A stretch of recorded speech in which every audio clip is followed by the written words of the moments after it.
your doubt away and come fly with me. For a day believe you live in a dream. Let magic take your breath away. Let me show you anything's possible. Breathe in, close your eyes and you'll see what you've been missing. Make a wish and maybe you'll be lucky. Make a wish and maybe you'll find that you've got it all. There's so much to see and there's so much to learn.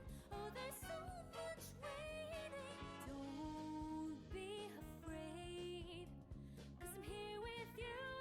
And we're gonna go for a way, for a spell, to where magic dwells. Or you're gonna see that I am not your typical ordinary girl. No, sir, I will change your world. It's just my speciality. I'll show you life's true melody. And soon you'll be singing just like me, right to the tune of miracles. There's so much to see and there's so much to learn. Oh, there's so much waiting. Nothing's what it appears to be, so don't judge anything by what you see.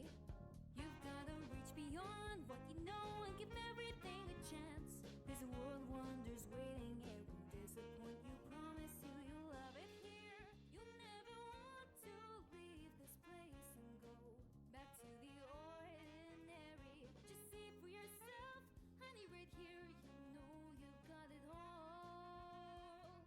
Magic is what you need. Let's go.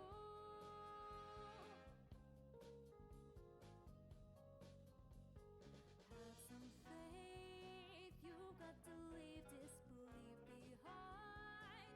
You have to open your heart and mind. You've got to know it's time to let go. Take my hand, come with me.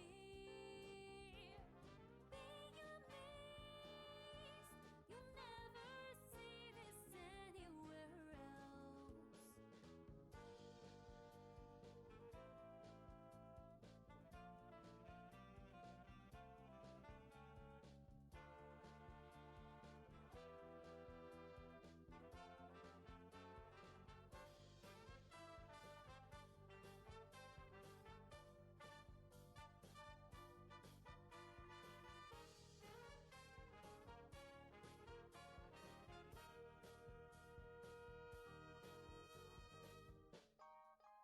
Throw your doubt away and come fly with me. For a day believe you live in a dream. Let magic take your breath away. Let me show you anything's possible. Breathe in, close your eyes and you'll see what you've been missing. Make a wish and maybe you'll be lucky. Make a wish and maybe you'll find that you've got it all here.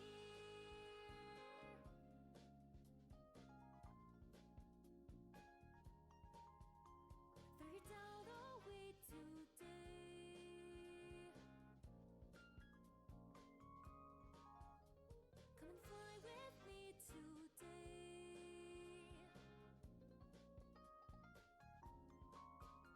Say the magic word today. Just take a chance for me. Let's soar through the sky. All the rules are to fly, and as we roll dazzle you.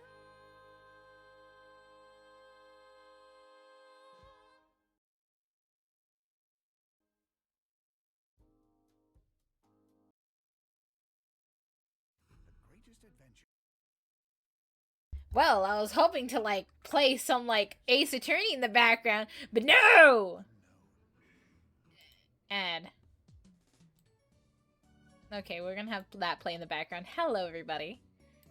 Oh boy. Oh my god. Hello. Hi, everyone. We are here. Back again. I just got back from a lovely wedding. Congratulations to Raz, my boy in the chat. Oh, am I being summoned?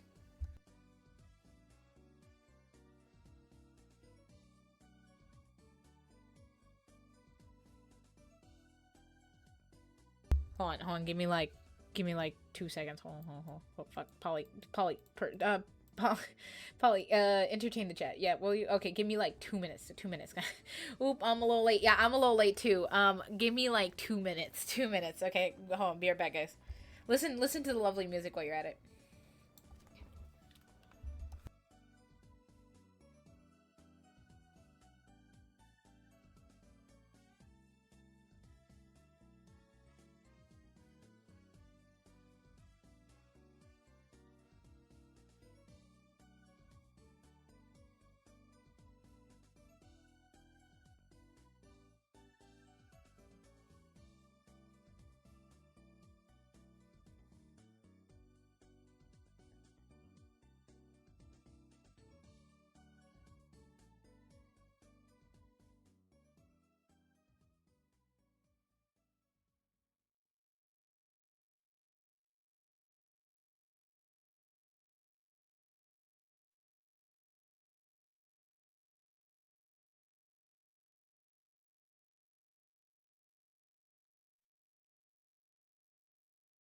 Oh, great. The theme ended. Oh, great. Rats. Okay, hold on. Let me put this on loop. Hello, everyone. Okay, I'm back. Okay, we're back. Polly. Okay. Hope, loved Apollo in the corner here. Wrong thing. I meant to move you. Okay. Okay, we're back. We're bopping. And we're gonna be, of course, playing more Ace Attorney. Oh boy, I cannot wait. But Kat, how was your stream earlier, man? I didn't get to stop by and see. Did you furryfy one of my OCs?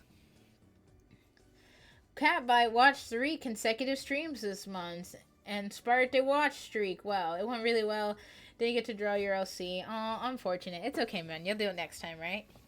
You do it next time, right? I'll probably do next week. Yeah, bruh. Yeah, brother. Let go, brother. Hell yeah. Can't wait. Cannot wait. I can't wait for you to furryfy my OC.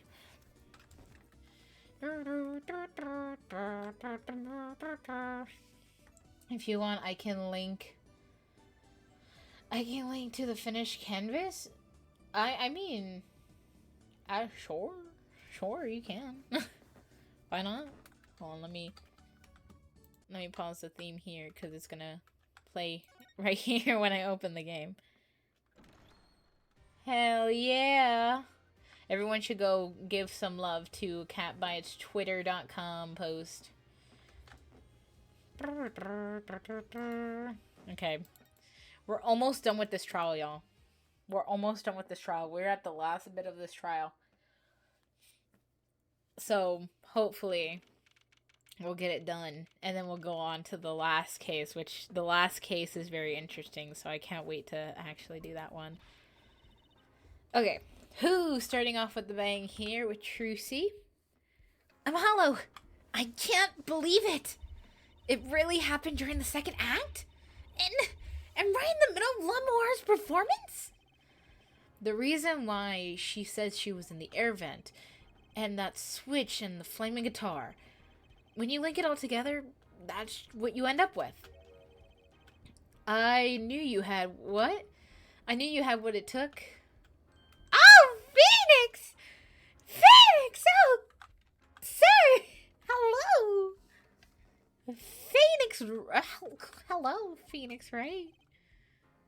Oh, God, look, I'm sorry, this is... Whew. Okay, we're chilling. What are you talking about? We're chilling. Mr. Wright, you believed in me? No.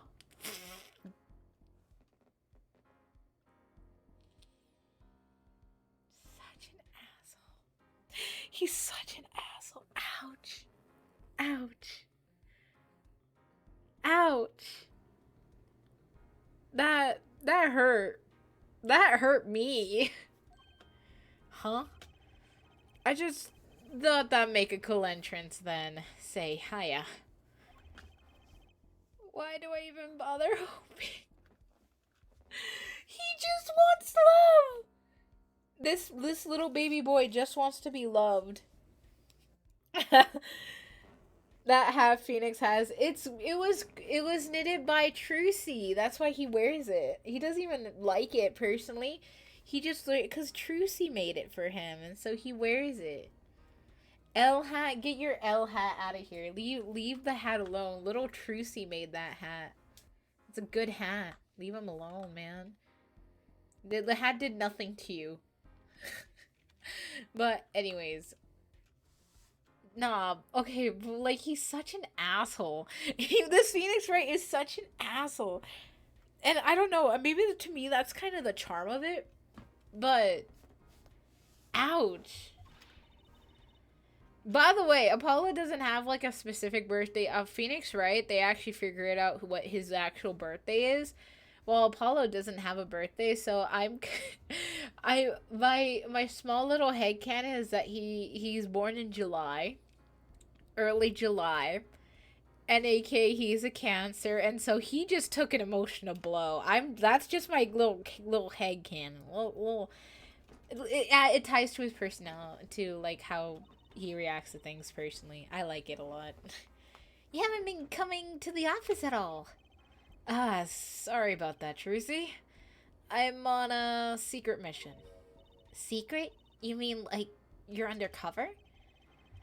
Like Mr. Latrous, only shorter and not well dressed. Oh, no! What if you're shot too, Daddy?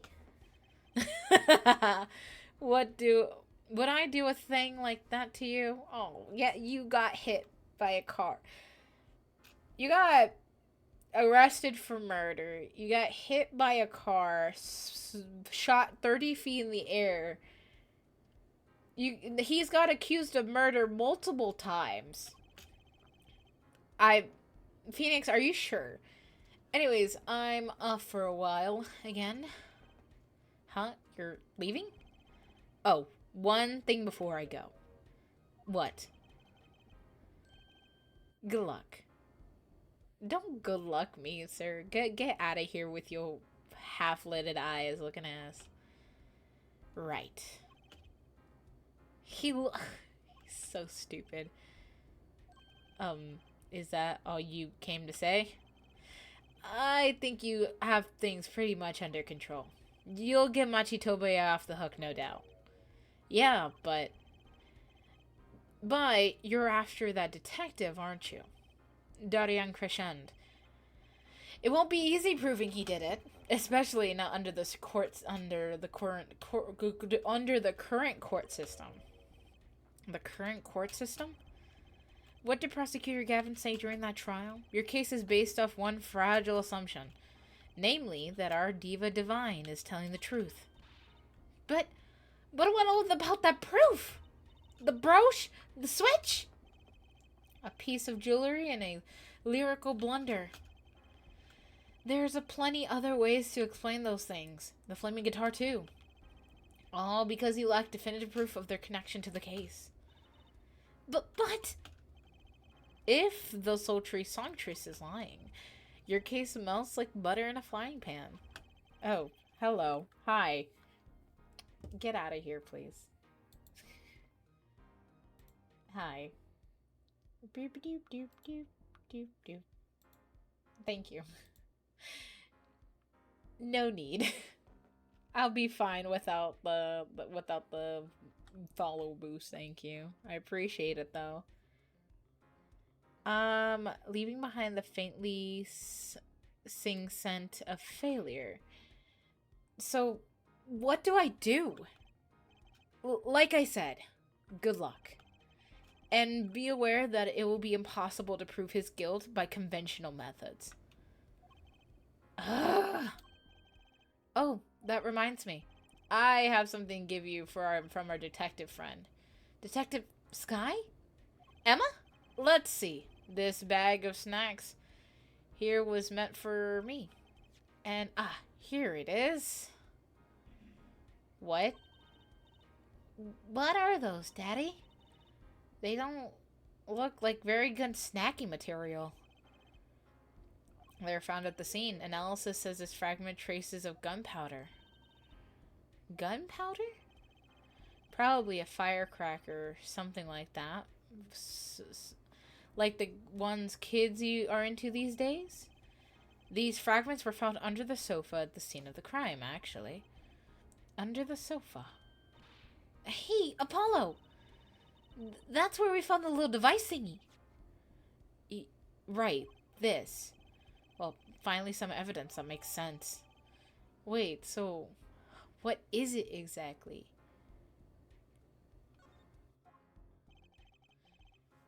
That's all from me, I suppose. See you after the verdict. Cat. Why would you do that? Why would you do that?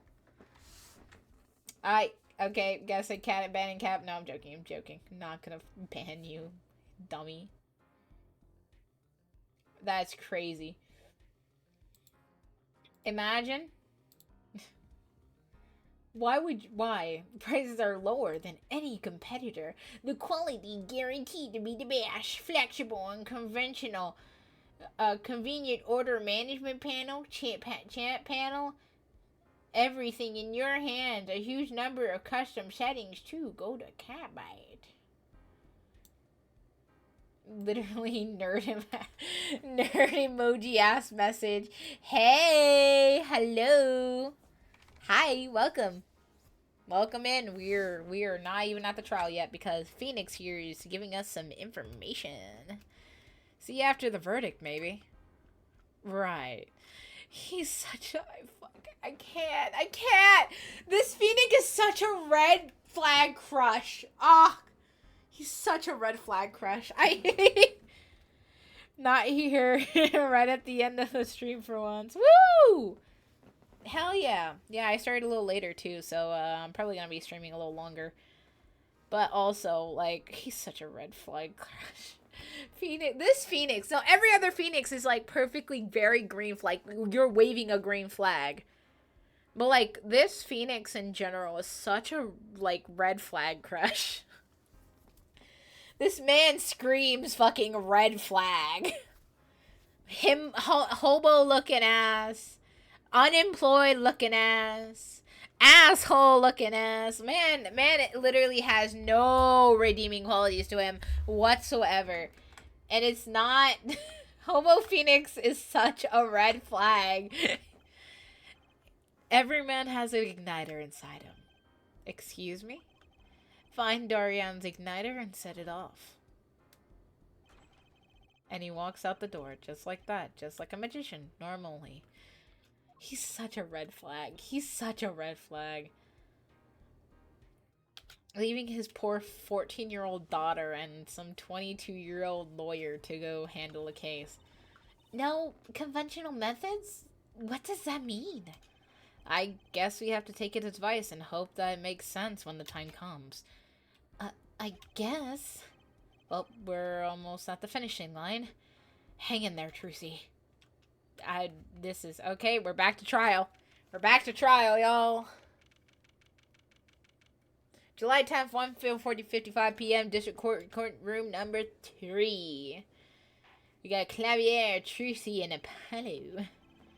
Court is now back in session. Prosecutor Gavin, where is Detective Crescend? In the witness lounge, ready to be called at any time. Very well. Might I add, I don't believe any of this.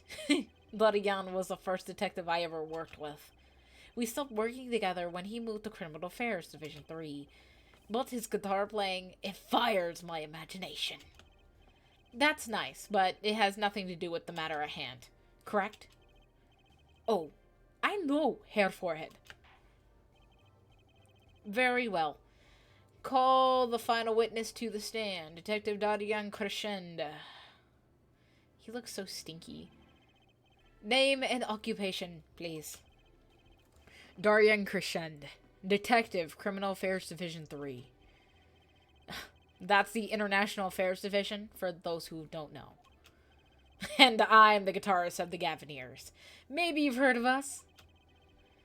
Do you fully understand the circumstances under which you stand before us today? You change this every time I watch your stream. I change him every 5 minutes, to be fair. Because I tend to forget that I do an old man voice with him. What's with his hair? Disgusting. That's what's wrong with it. Yeah, I understand, Your Honor. What I don't understand is how you let this happen, partner. Yesterday he was Southern? I don't know. I don't remember, man. You gave me your word that I wouldn't be standing here. The situation's changed, Darian. And don't call me partner. So much for old friends. I see what you're doing, Darian. You're pressing the prosecution. Your Honor, if we could begin the trial. Yes, it's high time we did. Let's hear your testimony. Was he Southern? Did I make him Southern yesterday? God, I don't remember, man. I make him a lot of things. In fact, you have anything you'd like to say about it? I got plenty to say. Lying must be a national pastime in Burgonia. And whatever you're from, Mr. Justice. Ha! Oh, damn. Man really throwing hands with Polly here. Conventional methods are out the window. Huh. Here goes nothing. Okay, what are we doing? What is he testifying about? Darian's rebuttal. The diva's lying, plain and simple. She's got nothing to back up her story. In the first place, she never heard my voice. She forgot the words of the song because she heard... She forgot the word of the song because she heard gunshots? As if. Didn't Detective Emma Sky heard those gunshots during the third set anyway? The shooting took place when I was on stage, man. I don't feel like this is the like voice for Darian, but we're gonna run with it. Maybe I should do more Surfer Dude. Yeah. How we feeling about Surfer Dude, man? just make Darian like an actual surfer. Oh, I love that, actually. So you claim Lamoire's testimony was a lie? Hey, don't get me wrong. I dig what she's doing, trying to protect that kid. And she got the court eating vague statements out of her hand just 'cause she's blind. You go too far, Diane. Look, all I'm saying... I'm going Southern! Wow! No, he's Southern now. Look, all I'm saying is that you got a reliable witness. Why not listen to the detective? She between surfer and Australian. What if he's Australian? I could do an Australian voice for this man. Hold on. Quick vote. Okay, listen to the 3 voices so we can do. Why not listen to a detective? Or we can do, why not listen to a detective? Or we can do, why not listen to what's Southern here? Why not listen to a detective, Phil?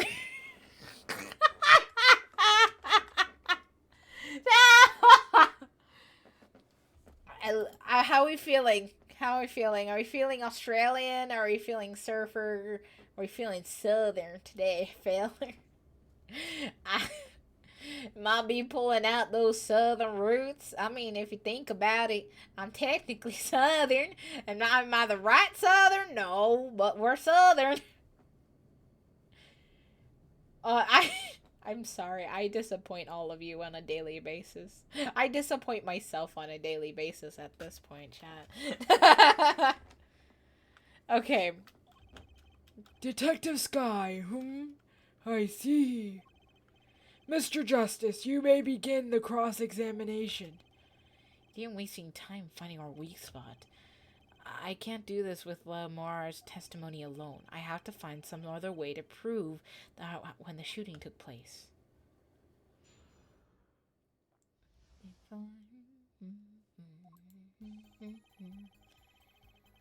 Okay. I don't... Let's see here. What do we have? What do we have? I don't think we...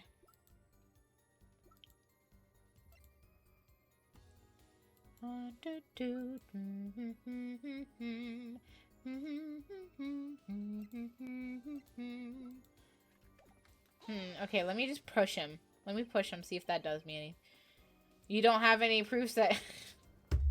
Apollo just nut-on him. Like, no, to be simple. Like, this entire statement is just saying nut-uh. You don't have any proof that she was lying. Oh, yeah, kid? You saying I lied? No, I'm just saying, Apollo! Glare black at him! I couldn't help it. I flinched by reflex. Detective Crescend. Yeah, what do you want? Nothing. Apollo! Chin up! Back straight! You're wilting!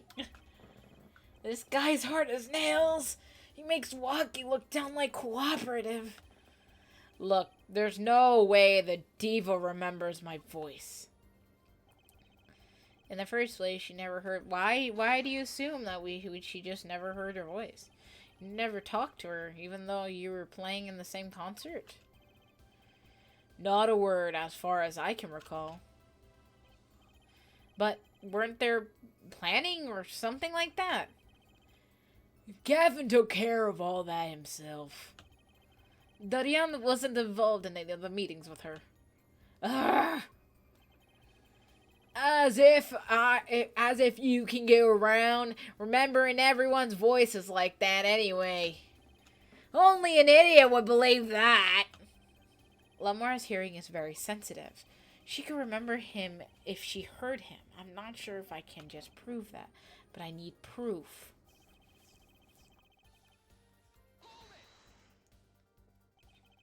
We know she missed the word. The mixing board proved that. Oh yeah?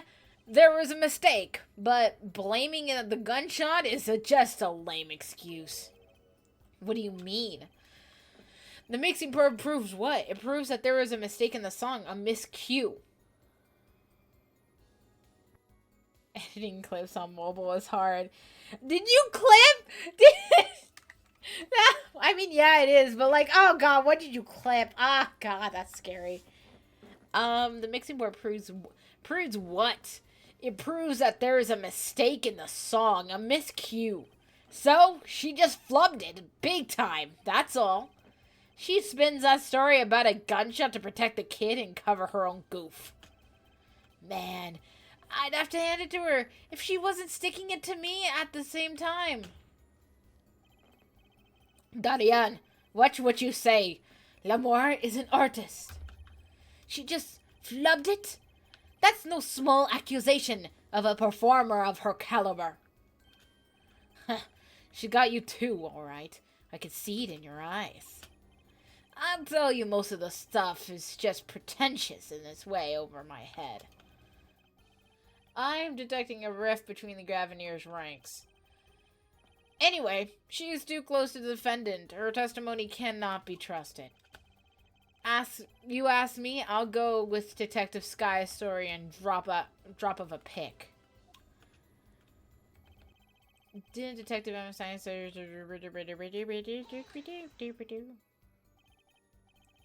Actually, I was there too. So I hear. Which means you heard them too, right? The gunshots. Yes, we heard gunshots. Neither I or Emma actually saw the shooting, mind you. I guess you and Lamar got the same excuses then. We know one thing for certain here. There were gunshots, like sounds that emanated from that room during the third set. What we must determine is whether the sounds were actually gunshots. Machi heard them too. Remember what he said where he ran from the air duct when he heard them? So, how do we figure out just what those gunshots during the...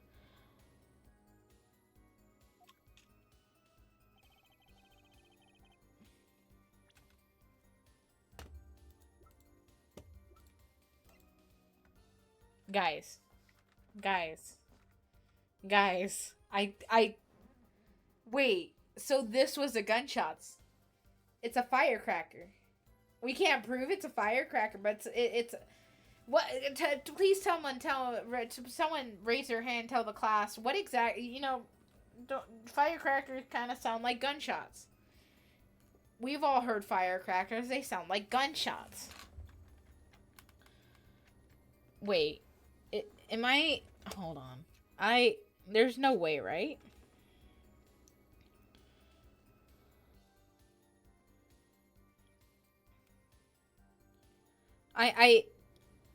No, there's no way we're using that this early. It's too soon to use that this early. Ask him about that. That could have been what the shooter wanted us to think.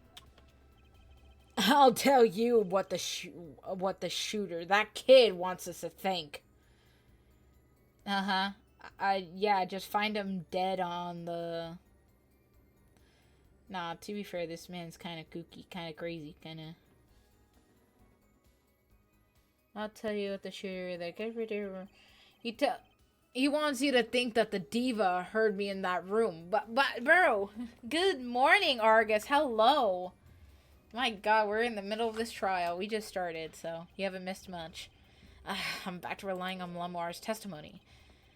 As much as I'm relying, I am enjoying the Dorian and Forehead show here. There is no need for such tempers.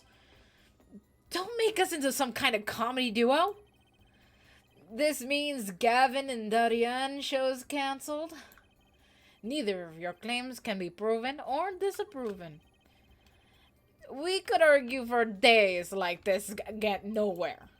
Prosecutor Gavin is quite right. This court will hear no further discussion on the topic without new facts. New facts, huh? It is painting him as a liar, isn't he? Yeah, because of her testimony is basically our entire case. This is tough. So, what do we do? I've got a few ideas. I just need to find another way to prove that it didn't happen like he says it did. I think it's honest. Well, because this is the only thing. Here's what I'm thinking, right? It's like, didn't Detective Emma Sky hear those gunshots during the third set anyways? But were those really gunshots, or was it this firecracker? Firecracker. So hold on, let me try this. This is gonna be a stretch, but... Oh! The music stopped. Hey, buddy! Let's go! Let's go! Buddy, let's go! We got it. We got him, boys. We got him. Some things were found at the crime scene after yesterday's trial. What things? First was this small device. That's the remote control trigger igniter. Correct. And one more thing. What are those? The remains of something burnt. Not another guitar, I hope. Traces of gunpowder were found on those fragments. We have a report about it. It was something like a firecracker. Ah, he's getting it. He's getting it. But, Argus, how are you doing today, buddy? How's everything? How's everybody? Anybody do anything interesting tonight? I went to a wedding.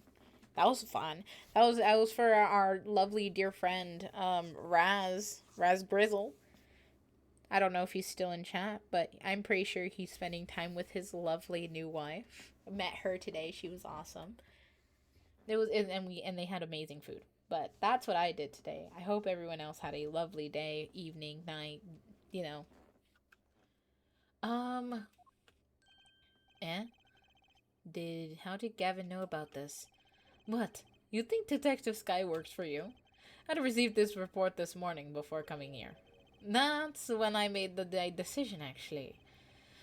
What decision is this, Gavin? Oh, fuck. That was a good judge. I registered Diane as a witness in today's trial. Just in case. Uh-huh. I'm good, enjoying the morning before I need to go to work for a few hours. How are you? I'm doing good. Like I said, wedding, and now I get to play some Ace Attorney. It's good. Life's good, man. I need to contact one of my friends at some point, because I need to ask him about some plans that we're planning. But we'll see. But this raises another possibility. Those gunshot-like sounds during the third set could have been 2 firecrackers rigged to go off by a remote control.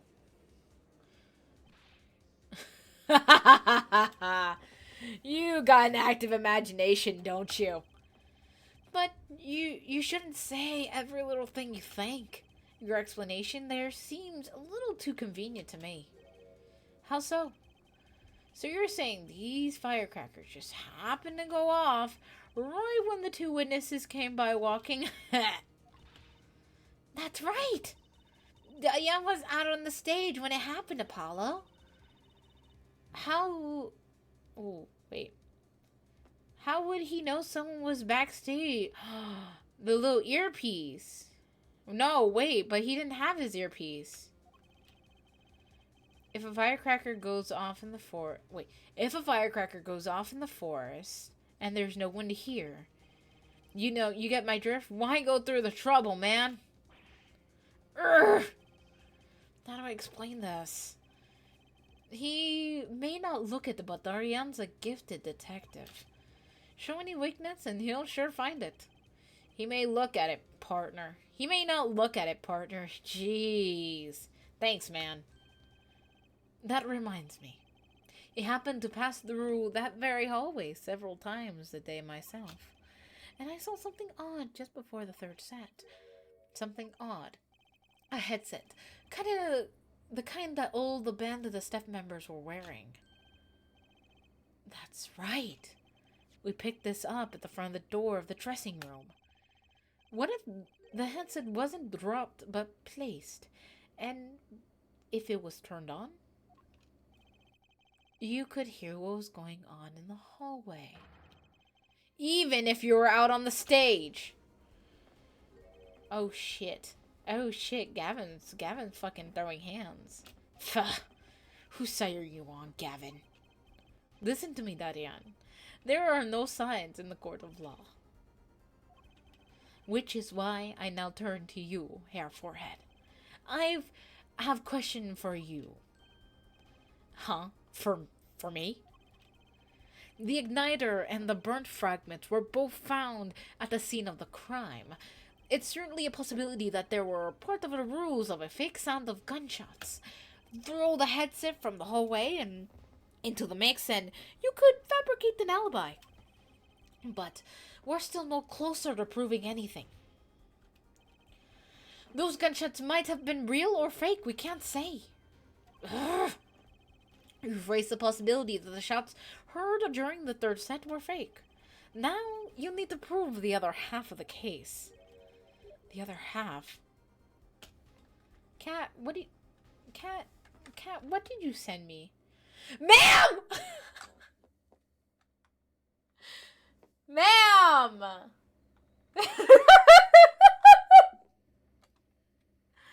Get your fucking kissy ass. Get it out of here. Get it out of here. Go away. Go away. Honestly. I thought it would be visible on screen.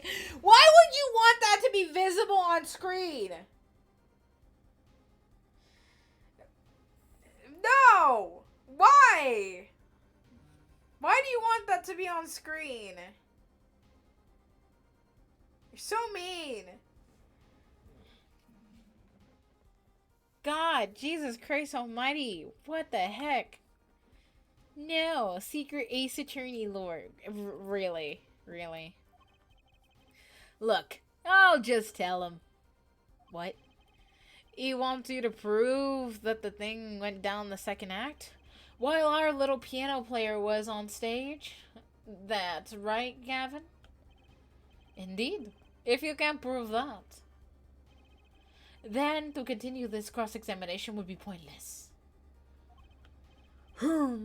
Well, Mr. Justice, can you prove that the crime took place during the second set? Yeah, I think. You better know, Apollo, otherwise we're through. It can be proven. You make it sound like someone else is going to come along and do it for you. Let's continue with the cross-examination, shall we? Witness your testimony if you would. This isn't going to be easy. I need some decisive proof and fast. You ready, kid? 'Cause I am. Oh, shit. The shooting took place during the second pass. If you're so sure, let me see your proof. Fuck. Fuck. Okay, so we're still at the...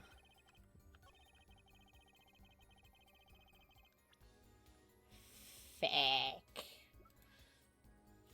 Fuck. What's supposed to prove it?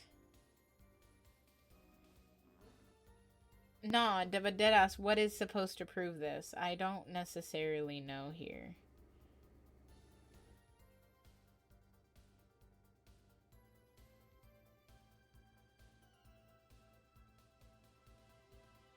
I mean... What?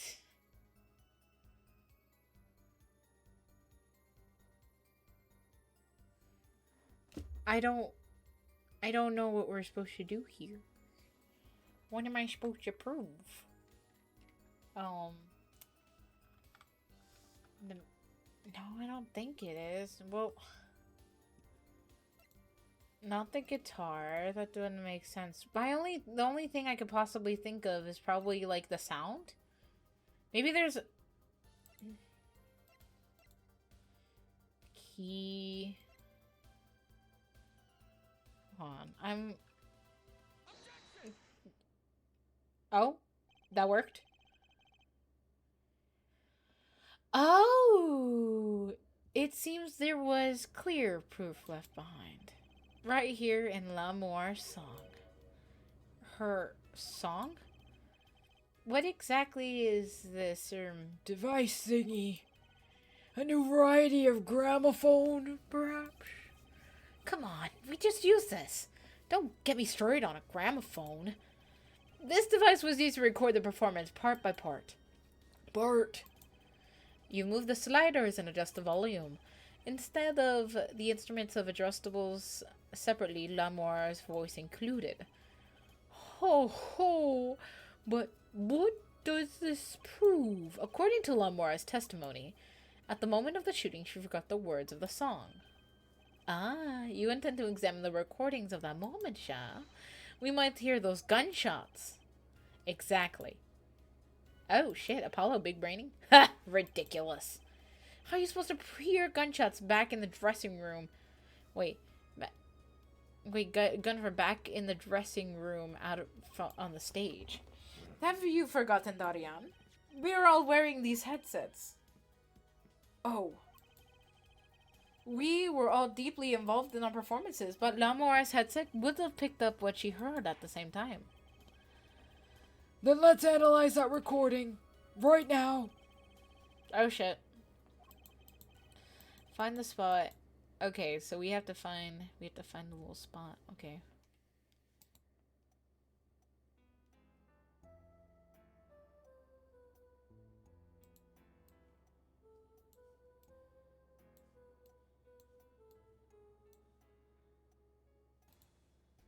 Oh, what? Wait.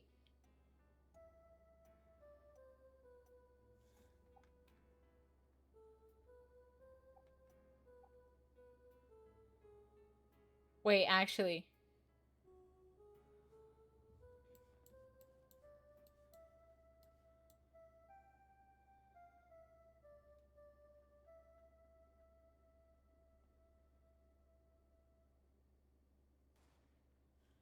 Oh, oh, shit. We found a gunshot.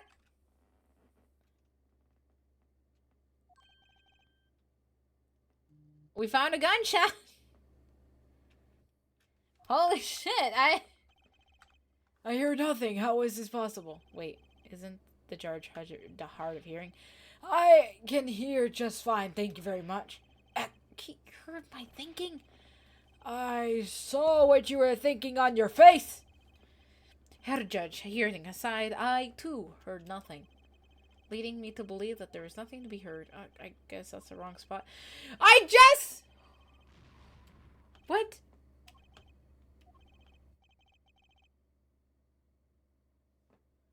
What? But we heard the gunshot.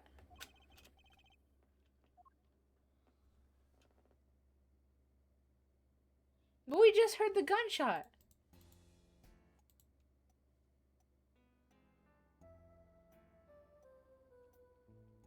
That was an obvious gunshot.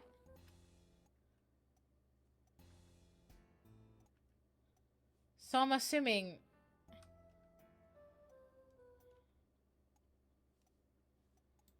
I wish we could speed up the damn song. Hold on, let me slide all these damn things down. We're hearing just her voice. I'm sorry, but that should have worked.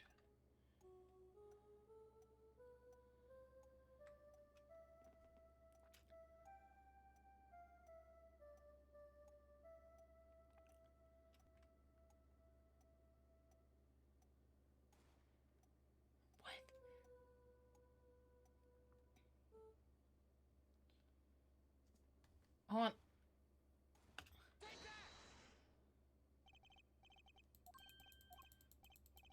What? How is that not the part? There's an obvious gunshot! What do you want me to do? Oh my god, oh my god. I'm actually gonna fucking die because of... Okay, hold on. There has to be another gunshot, right? There has to be another gunshot, right?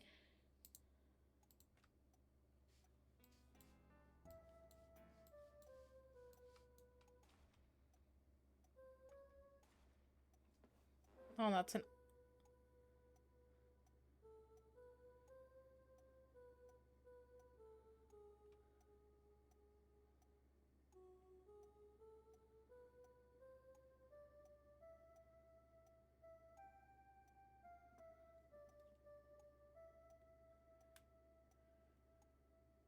That was the gunshot. No, that was the gunshot.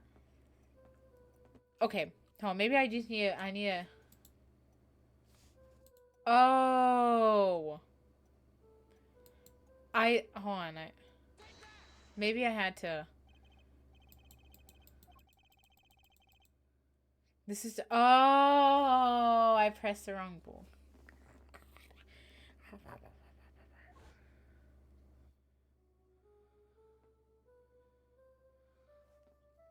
I pressed the wrong one, guy.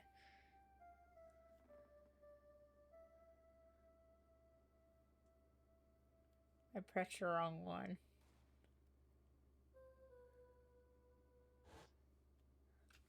Oh shit. Oh shit. Why, it sounded like a gunshot. What? This has to be some kind of mistake. Oh shit, his pompadour's fallen. I believe a case has just been made. Gunshots were heard during the second set, which means Laura's testimony was true. Grrr! Oh shit. Oh shit. Hold on. So, Oh fuck, I forgot the voice I gave him already. So, she was telling the truth about what she heard? It was only the other man speaking, not Mr. Latros. Well, what did he say? It's over. Press the switch, now. Because, of course, we have to have another flashback, just to remember what she said. Just after that, there was a gunshot, and then the guitar caught fire. Detective Crescend, you weren't on stage during the second set. You could have done it. Huh. But why did we only hear one gunshot in the recording? Weren't there 2 bullets fired at from this weapon? Longmore was moving through the air vents, Your Honor. She must have been close enough for her mic to pick up the first shot. But then, she passed over... Then the gun fired again, and Mr. Luttrell's life was taken. Well, Detective Crescent.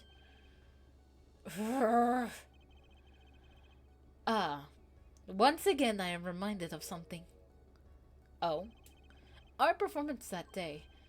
Your performance? Seeing the mixing board jogged my memory. You were there, Hair Forehead. What is it with today? Problem after problem. Ashtang. Wait, does he say Ashtang? Yeah. Danger. Why does he say danger? Well, okay, by the way, searched up German, and because I was like, what do these mean? Ashtang means danger in German, apparently. So, like, he's just yelling danger or something. I don't know. Maybe Google Translate lied to me. But that's what Google Translate said. So I'm like, what the hell does... That doesn't really... I don't know. Someone that knows German, please tell me I'm wrong or something. Because now it doesn't make sense. My hug won't start. My guitar case is bursting. And my car has been... Not danger. It means attention. It means attention. Attention. That makes it even worse. Like worse less. Ashtang. Like that makes it even less fun. Problem after problem. Attention. That makes it sound worse. Honestly. Poor Clavier. It makes it when he says it sometimes. Like I guess it would make sense, but like him saying it like randomly doesn't not make sense. Like in that type of like frustrated. I don't know. Maybe it's a context thing. My guitar's been burned to a crisp. On top of it all, someone's dead. And then there's that performance just now. What was that all about? This part is off. Which is that? Second guitar. It was you, Darian. I thought it was strange at the time. How could you miss such a simple cue? True, but I'm not surprised to hear it in this game. Yeah, since he acts German. By the way, his voice sounds nothing like the voice that I'm giving him. I honestly might just show that cutscene from like Dual Destinies. Because his voice sounds like a boy band voice. Like the voice I'm giving him does not fit at all. Like, but the voice that he actually has also doesn't fit him at all. Like it actually, like his voice, I know, like, oh god, I don't even know how to, like, it sounds bad. Like he sounds like a fuckboy. To put it simply, man sounds like a fuckboy. And I don't like it. He looks like a boy band member he is a boy band member. The man is a boy band member. To be completely honest, he's a boy band member. But he sounds so off. Like, it's so weird, like, how much I am disturbed by his existence. And, like, his voice is the issue. Like, I like Clavier's design. I like everything about Clavier. I would have liked if he was, like, actually had a thick German accent, because probably, I don't know, maybe he stayed in Germany for a long time. I know you. I know how you play. You're better than that. Yeah, well, You what? And Prosecutor Gavin, what are you getting at? I'm talking about the murder weapon, Mr. Luttrell's 45 caliber hand cannon. As we learned, the shooter doesn't go unscathed with the revolver of that size. The kickback is enough to dislocate your shoulder if you're an amateur. Wait. You mean his playing was affected because he hurt himself when shooting the revolver? He reminds me a bit of one of the characters from the previous chapter. Really? I'm actually... Woo! The previous chapter, that was, oh god, I don't even remember the previous chapter. That's how quickly I forget these games, and that's why I'm more... Yeah, look-wise, at least. Oh, okay. I mean, to be fair, Clavier's have been in every chapter of this game. So I'm not surprised either. Like, so first, wait.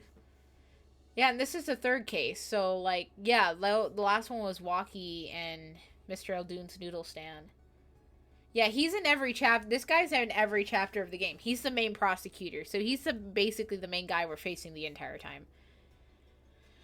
Oh, but he does look a lot like... I think I know who you're talking about. He has a brother. He has a brother in the first chapter. Who was our mentor. His name was Christopher Gavin. And that's his brother. They're brothers. One's a prosecutor, one was a defense attorney. You're forgetting something. Yes, Detective Crescend. I am a trained police officer, you know? I've had firearms training, plenty of it. I'm no amateur. The standard sidearm issued to a police officer is a 38 caliber weapon. A much tamer beast. Also, the murder weapon belongs to the victim, Mr. Latrosse, which suggests that there was a struggle between the killer and the victim. So the killer might have not been holding the revolver correctly as he fired. This is what you mean? The thought has occurred to me, yes. Oh shit, oh shit. He's sweating. He's sweating, by the way. Well, does the witness have anything to say? Detective Crescend. That's the one. Nice. Yeah. What I want to ask is what Mr. Sleeves rolled up and ready for action has to say. Hey, you, attorney. Me? Exactly which piece of evidence is decisive again? You got a little noise on tape? Well, that could be anything. Wait, you could have an alleged guitar cue miss due to a 45 caliber kickback? I wait for this case, Gavin. I really do. You can line up your weak piece of evidence all you want. I didn't shoot the manager. And that's the obvious truth. You sure about that, mate? The witness has a point. The defense argument, while persuasive, is not decisive.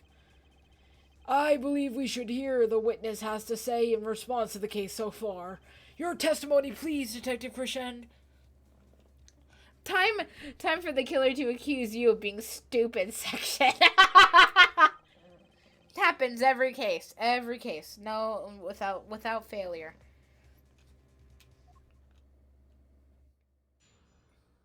Oh boy. Proof of innocence. Come on. Why would I even want to kill the manager? You want a reason? Easy. I've got no motive, man. There was that Diva's first trip in the country, right? How could I possibly known her manager? But if I didn't know him, why would I want to kill him? That is a lie. And I can tell you why that's a lie. Because let me tell you, sir. According to the record, yes, not even once. I see, very well. Mr. Justice, you may begin cross-examination. I'm not gonna even bother. I know what the contradiction is. I know exactly what the contradiction is, chat. I'm not gonna even bother with pressing him on anything. Unless I do need to press him on anything. I don't think I do, though, because we have...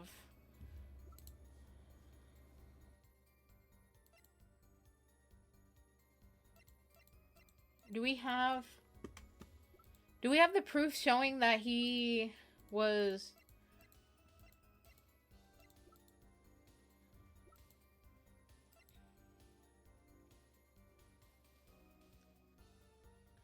Well, probably the crime scene photo?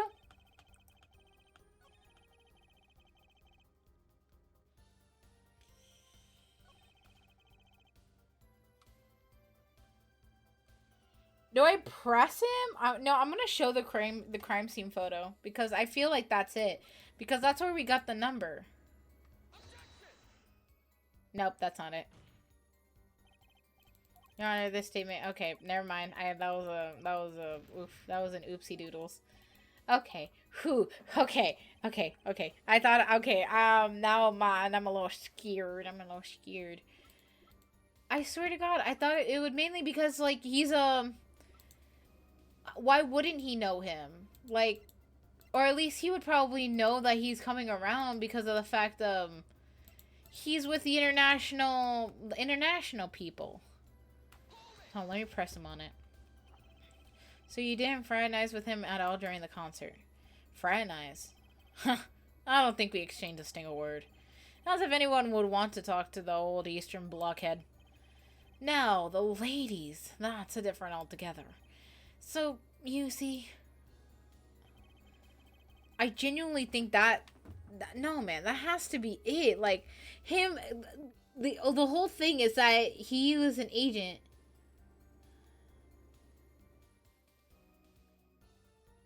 He had to have known him.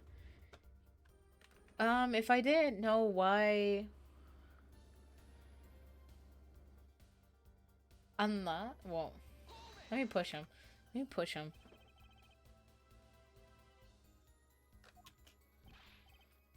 What? Wipe that look off your face before I do it for you. Listen, you try throwing out one of your wild accusations. I'll throw it back at you so hard you'll forget you're accusing of what. Therefore, perhaps it's best that you let evidence do the chalking, ja? Man, what evidence? That's what I want to know. I'm surprised why they haven't bored the bullet... Wait. Why they haven't bored up the bullet numbers? Why they haven't bored up the bullet numbers? What do you mean by that, actually? I'm a little confused by that statement. Oh, bullets are marked. I mean, like the ballistic marking, or like just to number the bullets. Well, I've got ammunition evidence. Why would I even kill the manager? You want a reason? I got no motive, man. Actually? Well, what other reason would anyone want to kill the manager? Like, the only possible motive that we have for anyone wanting to kill anyone in this case scenario was this little thingy-mabobby. So maybe it's a little thingy-mabobby. Oh. I mean, well, if you buy ammunition, they would have a very small number. Well, that really doesn't do much in this case scenario because the weapon itself was the victim's. It was the victim's gun. The ammunition and, like, where it came from isn't necessarily a shocker. It's, how the heck did he take the gun? Because it was the victim's gun. The gun was Mr. Latrosse. Hold on, actually. So when he says he has no motive... Maybe... This is the... hunch? Oh, the music stopped. Oh shit, that was fucking right. It's the only possible motive for anyone to kill that manager because he was looking for people with this. What's that? It looks like candy. By the way, okay, so to put into perspective, so this little thing is a thing from the home country of Borgania, and apparently this cocoon has a remedy for this disease that has no cure. But the Borgonian country makes it illegal for anyone to take this cocoon out of the country, and if you do, it will take you to death. Like, you'll be sentenced to death. Right now, that is the only reason, like, why anyone would want to kill Mr. Latrosse, because he was an Interpol agent from Borgania trying to find smugglers of the cocoon. That's the only reason why anyone would want to kill him. There's no other reason that he could possibly ever need to do this. But I'm saying that this is probably our only motive, meaning that our shooter is also A smuggler. It's not. Don't lick it, please. Detective Crescent, have you ever seen this? Looks like a piece of candy. What is it is evidence. Don't lick it before you try it. Specifically, this is a replica of a cocoon. It was found amongst the victim's belongings. A cocoon? Never seen one of that color. It's a variety only found in the Republic of Rogania. Nowhere else. Alright, but what is this cocoon replica doing in my courtroom? Surely, this has nothing to do with the motive of the killer, Mr. Latrosse, does it? It does. Wait. I mean, I think it does. You don't sound very confident, man. A cocoon. Is that one of those silky cocoons? The kind that you make, well, silk out of? Not this one. This cocoon makes a powerful curative. A curative for what? Apparently, it's most efficacious at treating the disease thought incurable. It is the only medicine of its kind. However, it is illegal to take one out of these healing cocoons out of Gorgania. Whatever for. It's such a miracle cure, why not share it with the world? Yeah, that's what I've been wondering. We looked into the matter at some lengths. Apparently, it isn't very difficult at all to manufacture the remedy from the cocoon. Yet, if you change the process only slightly, you can easily make a large quantity of something else entirely. A deadly poison, in fact. What? There was an incident several years ago where some of these got onto the black market. It caused quite a commotion in the global community, though the media was kept largely unaware. Intriguing. All this has led to a strict ban on the cocoon's export, only rigorously enforced by Interpol, among others.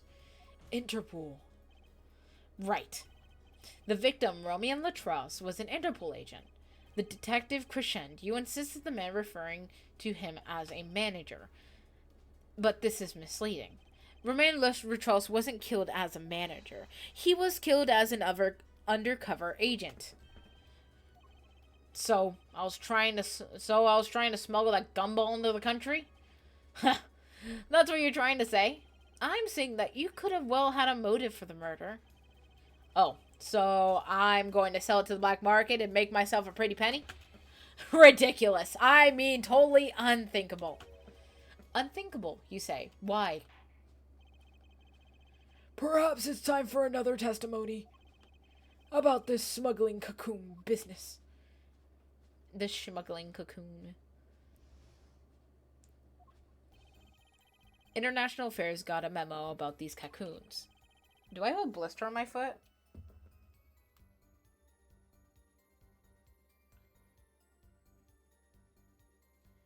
I just realized, do I have a blister on my foot? I have like a little bump on my foot. I can't tell if it's a blister or not. Shit! Well, I'll know tomorrow. And I have to work tomorrow, which is fun, by the way. Damn, don't wear heels. Heels suck. Interpol's all hot and bothered about them. You can't sell them on the black market, too dangerous. Yeah, cocoon smugglers aren't exactly lucrative anymore. Man, I'm in international affairs. I know the deal.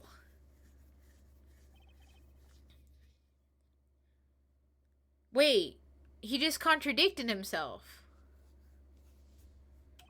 Indeed, Interpol wanted those cocoons bad enough to send Mr. Latrosse undercover. You kids think of the craziest things, but no way am I going to risk life and limb just to go buy my hands on some dirty cocoon money. Not the most noble statement, but duly noted. According to the reports, these cocoons are top on Interpol's list. Selling them to an underground organization would be risky. Very well. You may begin the cross-examination. This is the only motive I got. It was He was up to something, and I'm going to find out what.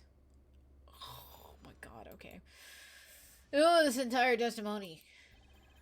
International Affairs got a memo about these cocoons, but he was just telling us that memo. That's how you knew about the cocoons? Wait. Nice one, nice one. I'm running real scared now. You had to know... Wait. You had to know about these cocoons to plan this. Just how well known are these cocoons, I'm embarrassed to admit, but I've never heard of them. Well, Lamora knew about them, though not of their use. My reports indicate that there are ongoing efforts to control the information on the cocoons. Most people only know they're illegal to export, that's all.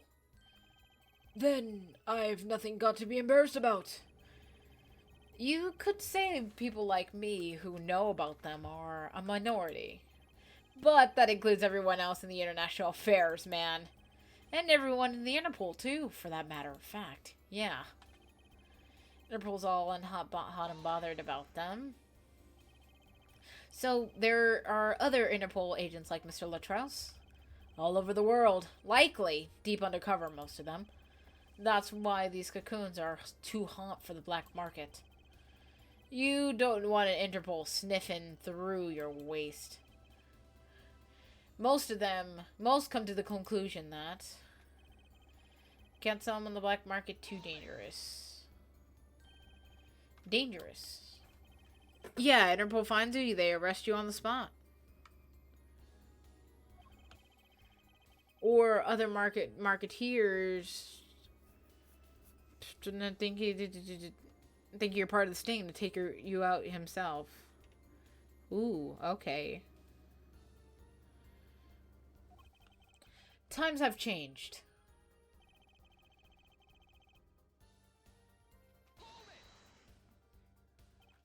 But wouldn't... Oh my god, my eye. I need to wash up this makeup I have on me, by the way. I didn't even get to, like, properly, like, undo all the makeup that's on my face from the wedding I went to. But wouldn't security drive up prices? Yeah, and attention. Every gangster and his brother wants a piece of the action. They turn their foreheads into Swiss cheese before you can say objection. Maybe we could get them to cut their hair, too. Who's on the trial here again? Man, you're so obviously know nothing about the market. And that's a bad thing. Don't even try mess with me about this stuff. What? Okay, I'm not gonna bother. There has to be another reason why he would want to smuggle it, not to sell it. Well,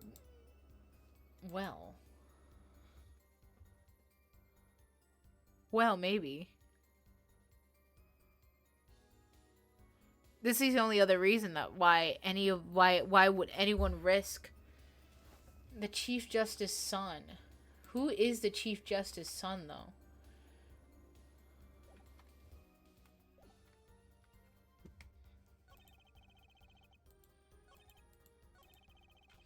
The replica has to be the key to his motive. There's gotta be a way to find out what he's up to.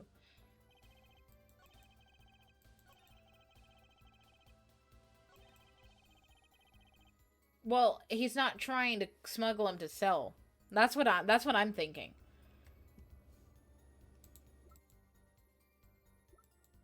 I can't really lose here, so I'm gonna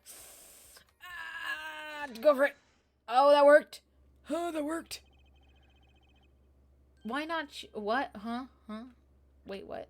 Why not choose a less dangerous buyer then? I would. How clueless are you? Everyone in the market is dangerous. The second they found out I was a cop, I could kiss my keisters goodbye. Why sell to the black market? Black market buyers. How about someone like this? That article! That's about the Chief Justice's.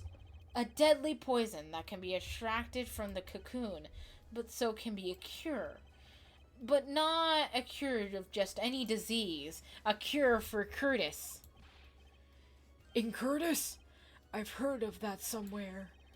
You went to visit the victim of the disease this morning. Aha! Why, that's the disease the Chief Justice's son has. You aren't saying... Our witness is a detective. He would have contact with the Chief Justice. You are saying the Chief Justice would never deal with contraband? Not even to save his own son's life. Not even to say... Was that a question? Was that a statement? No. That was a question. But only if the deal went through. Why, it'd be an international scandal. That's the Detective Crescent's insurance. If word ever got out, the one with his neck in the line, it would be the Chief Justice. Detective Crescent, is this true? First, I'm a murderer. Now I'm a smuggler. How many crimes are you trying to pin me on? Distasteful as it may think about if the Chief Justice were the buyer, why, a seller couldn't hope for a better deal. A very cowardly seller. Don't let the sleaze over you trick you. So, I made a deal with the Chief Justice. What's your proof? Well... Oh, yeah, you're forgetting one other important thing. Do tell. Interpol isn't the only ones out there watching. Burgarian Customs barely sleeps. They're so worried about the cocoons getting out. So, were informed? Let's continue with the cross-examination. What? Unless everything and everyone gets checked. Well, you're a detective.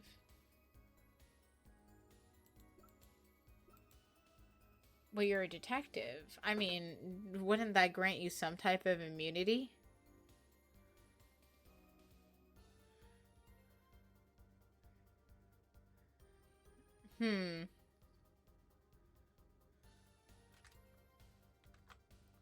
Like, that's what I'm not getting. Hold on, let me try pushing him on it. Just how strict is the customs check? Way strict. They keep planes on the ground for hours. I do recall it is a bit extreme. There were even confiscating gumdrops and marshmallows. Yes, it would be hard to distinguish them. That's right. Gavin was in Burgania, wasn't he? I remember sitting off the metal detector several times. I had to practically strip naked and walk through. No! Man had to strip. Nah. Man had to strip. Shit. And here's a travel tip to Gavin. Leave the bling at home, you glamorous flop.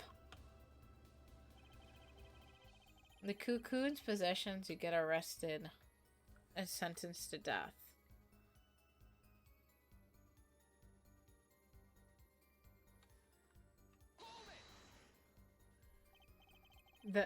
That's pretty extreme. Organia has this rep as ideally laid. Hold on. My lips are hella dry. I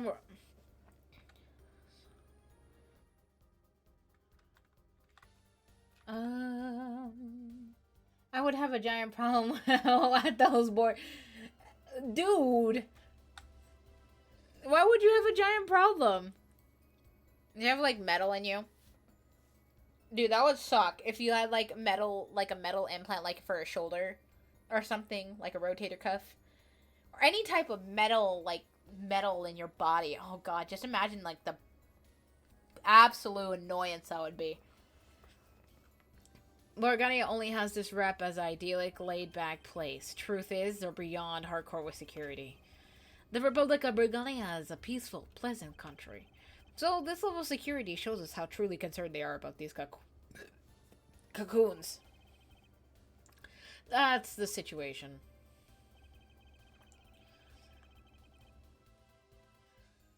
Hold on.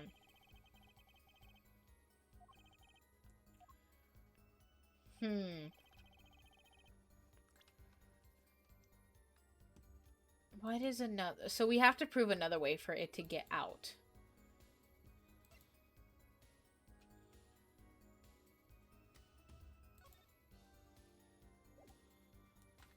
Well, yeah, I got some in my left shoulder and my right underarm because of a break a few years ago.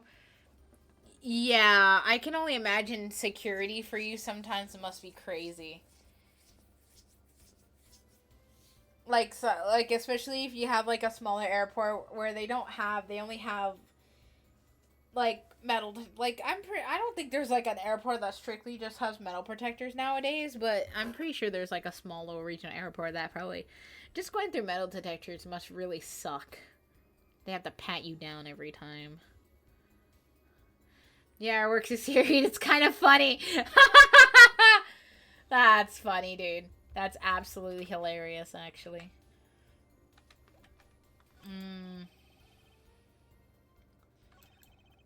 Regarding customs varied and everything and everyone gets checked. Well, wait, hold on. Remind me. I was looking at the guitar, but I was thinking of something. Didn't he get that shipped? Sent. It got sent. He didn't go through security. But they would have checked that too, wouldn't it? But what else? Like, what else came from Burgania that could have smuggled the cocoons?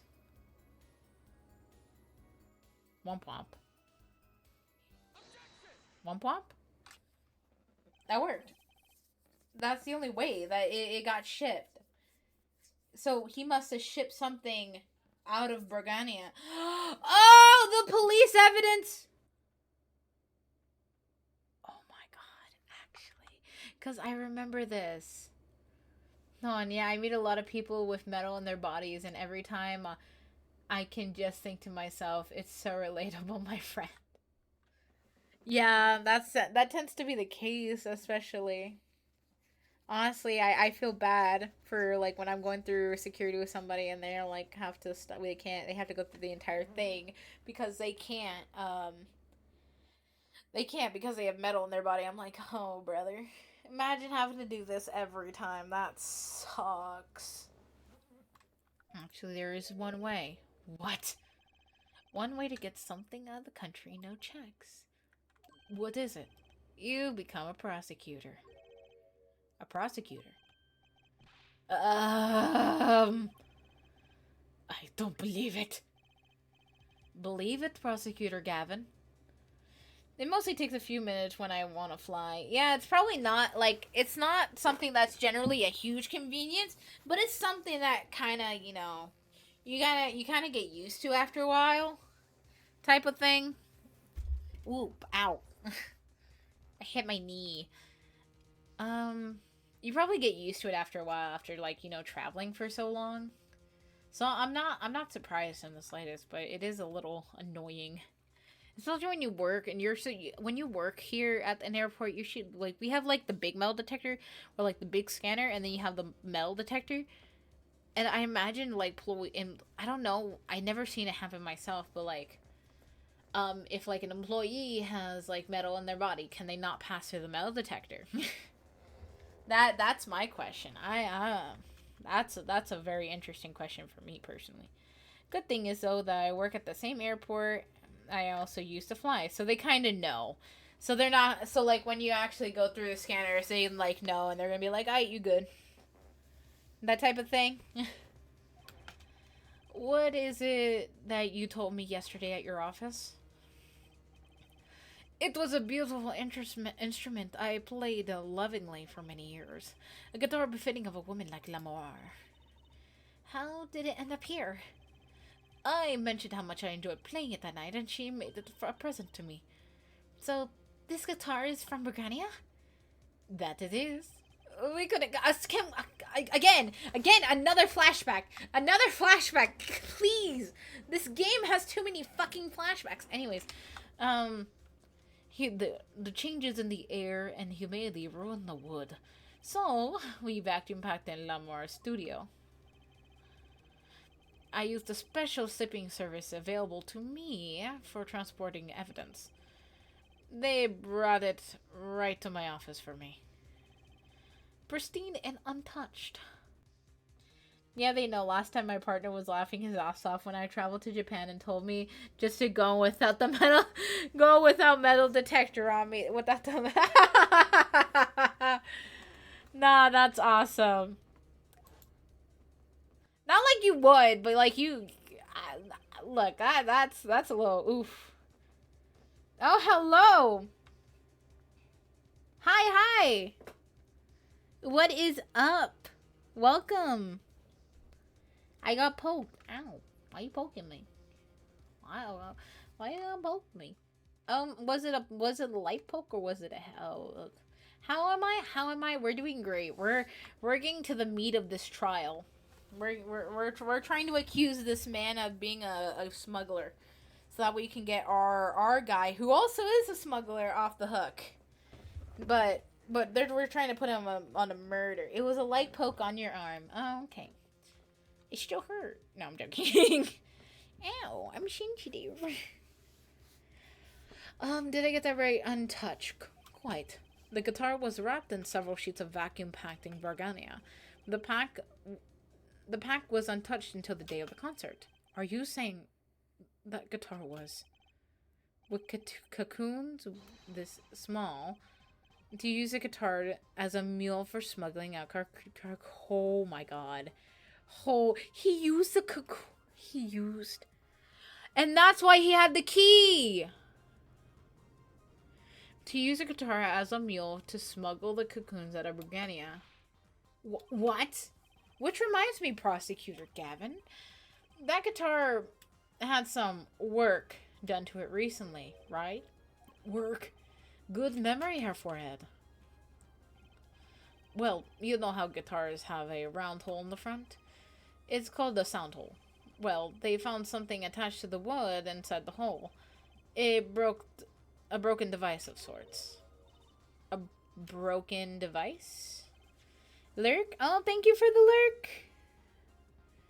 But thank you for stopping by. I hope you're doing well yourself. I'm just so ready to get this trial over with. Like, I just want to get to the last trial. This trial's annoying. There's so many lacks of logic that it's killing my insides. Like, how the hell did this tiny child carry this big fucking man? By the way, this is a big fucking man. He's massive. This guy is literally massive, and they are accusing a tiny little child. They are accusing a tiny little child of not only murdering this giant man with a revolver, with a 45? It's high caliber. It's strong. It won't dislocate. They're accusing a child of murder. It doesn't make sense, man. It doesn't make a lick of sense, but you know. This is, in fact, An igniter? exactly. Consider this, if you will. What if the igniter wasn't the only thing that was attached inside the guitar? You mean? He means this, of course. There was a way to get the cocoons out of the country. They could easily use picky Prosecutor Gavin's privilege guitar as a mule. Oh shit, we struck a nerve. And who better to do that than someone with access like the member of the band? Oh damn, his pompadour about to fall on his face. Order. So the igniter Was in place there for a clear reason, it seems. It was safety precaution. A safety precaution. Fair forehead. At last, it all comes together. Every strange thing that happened that day. Care to review? Maestro. The gentle sound of Lamora's ballad, if you will. First, my keys were stolen, a harmless misdemeanor, which forced me to break the locks of my guitar case. The key was stolen to retrieve the cocoons from the guitar. I see. But the thing didn't go so well. The smuggler wasn't counting on the guitar being wrapped. Only a member of the band could get near the case. Unwrapping the guitar could raise too much suspicion. Then the concert began. Right about this time, a very large problem presented itself to the smuggler. What's that? Mr. Latrous. Mr. Latrous was an undercover agent. Was onto something. He would have known about the guitar. He'd only have to check the shipping records. So, Mr. Latrous tried to examine the I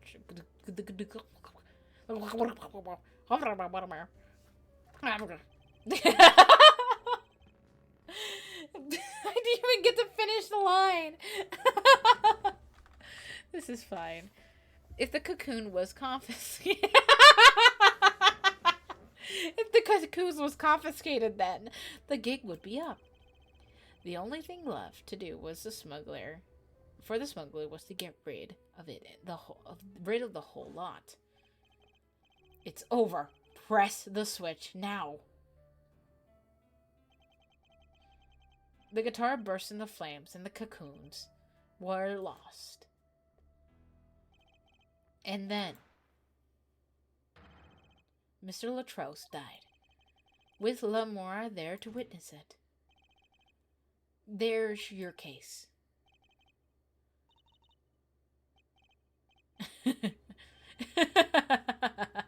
Brilliant, man. Detective Crescent. I gotta know, you make all this up from the fly? For a made-up story, it's got a great deal of sense, Darian. The Republic of Burgania? Sorry, man, but I haven't even been there. True, you haven't. Let me see you make up a story for that kid. How'd I hide the cocoons in the first place, huh? It's not so hard to imagine. You had help, a Burganian accomplice. That's all. That you had a comment was clear from the start. The voice of Lamora heard proves it. Oh, it's a little boy. Oh, so our client was involved in something. You made this trap there from backstage. While your co-conspirator was on stage. But who was it? This is it, the Coupe de la Grace. Grace? I'm not gonna bother. And for once, I know what I'm doing. There is only one person who could have helped him. Let's hear what Mr. Justice has to say then. But be warned. With great accusations come great responsibilities. Oh, fuck. Oh, shit. Are you ready, Mr. Justice? Who is the smuggler's accomplice? It's our client. It's our client. I mean, not like it was any, like, surprise or anything. But if, let's just say I was doing a stupid, I would have died. And that person is the defendant, Machi Tobaye. But Mr. Justice, he's our client. A defense attorney accusing of his own client. That's a new one. I assure you, no one is more unhappy than I am. But I'm here to defend him in murder of Mr. Latrous. And I stand by my statement earlier that he is innocent of that particular crime. Indeed, the defendant is Bulgarian. He does not meet the basic requirements he does meet the basic requirements of the accomplice. But what if it was in fact Lamora? It could have been. Well, you seem quite sure of yourself. The reason is the electronic signal you heard. Is the electronic signal, Your Honor. The electronic signals? Recall, this remote only works at a speed of 30 feet. 30 meters? It's 30 meters. No, 30 feet. 30 meters would actually be pretty long. 30 feet. Beyond that, it's useless. That's true. Now, think about the testimony. When the shooter made his transmission, Lamora was in the air vents, right above the dressing room where the shooter stood. Let's take a look at the diagram. This is the area that the remote could reach from the air vent. Da piano. Well, looking at this, it seems that Lamora could still have done the deed. No. When the shooter made the transmission, the stage was slightly different, as shown here. It was in the middle of the guitar serenade. Part of the stage was raised. Prosecutor Gavin and Lamora's stand-in were in the air. They were on a tower that happened to be 15 feet tall. In other words, the remote control couldn't have worked on Lamora's position in the air vent. Wait.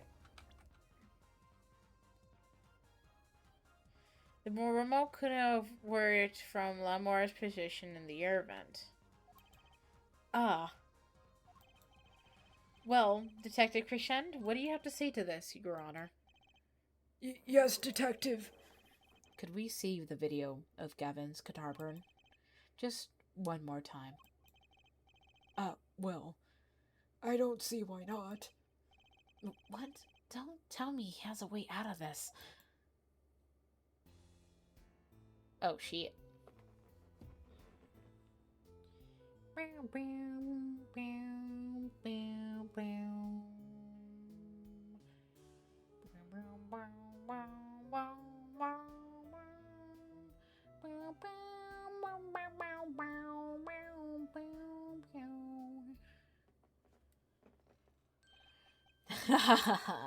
Too bad, so sad. Punk.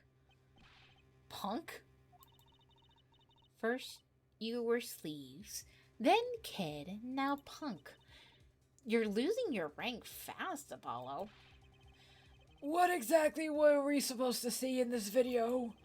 The problem isn't what we see, correct, Diane? Correct. Right, it's what you hear.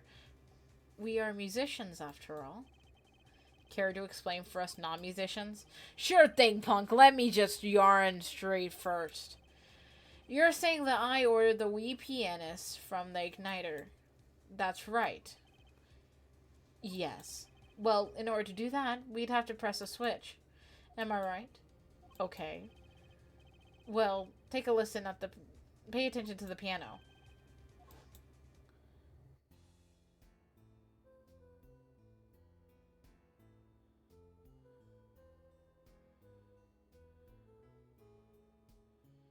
What am I missing?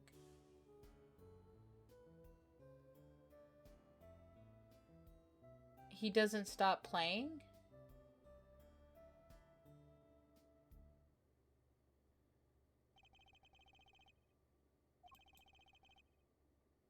That's the issue? And that's the problem, man. You still don't get it? Yeah. So how is he supposed to hit the switch if he's playing? You've got Miss Diva and the guitar, the bass, and the piano, and the drums. Only one of her hands was free, was the diva. Lamar. But according to you, she couldn't... Why are you... That doesn't stop you from being a drug smuggler, huh? That doesn't stop the fact that... That doesn't change anything! What are you trying to do here? Your accomplice would have had a hard time helping out. If they could even press a switch. Bro, what? That doesn't change anything! It doesn't change! What is this supposed to change? He's not arguing the fact it's like, oh, I don't have an accomplice. What? I don't get it. No. Genuinely. The piano plays nonstop. I don't get the logic of trying to argue this. Why are you trying to argue? If he didn't have an accomplice, then he couldn't have a witness, like then he couldn't have done it? Like,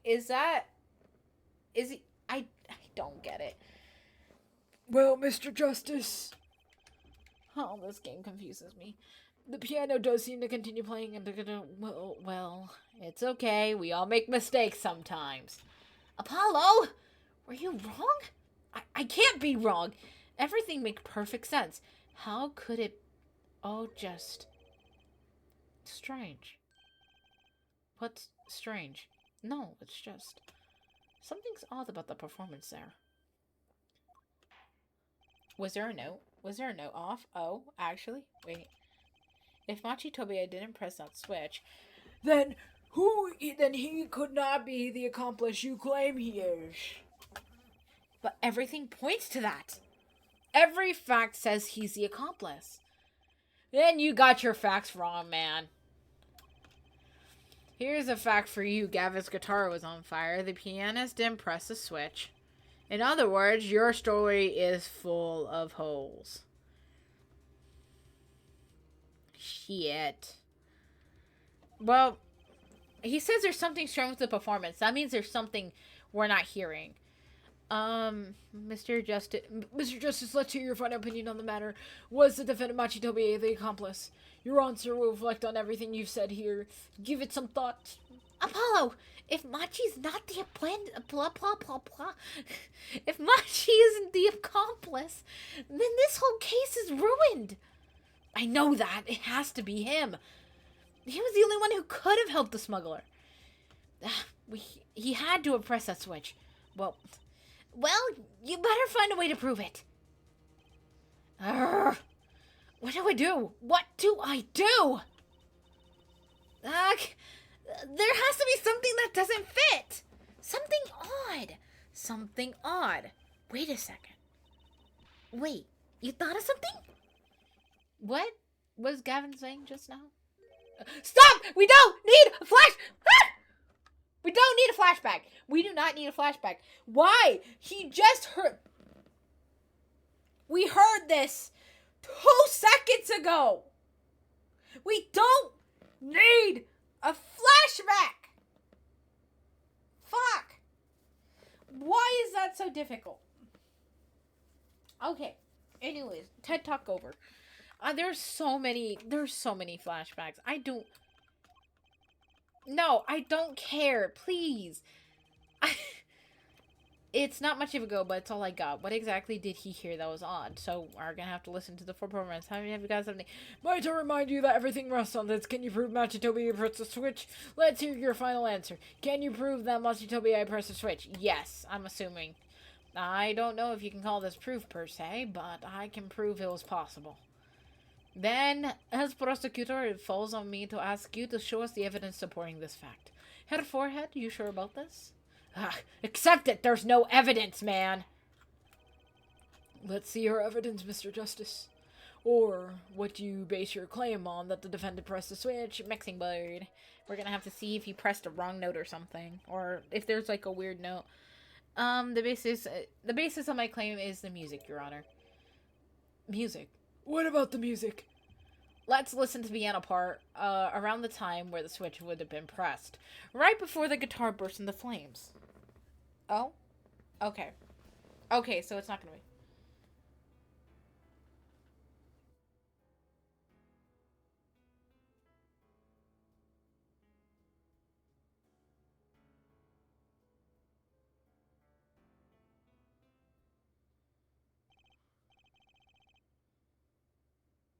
I hear the good piano being played, but doesn't it sound kind of simple?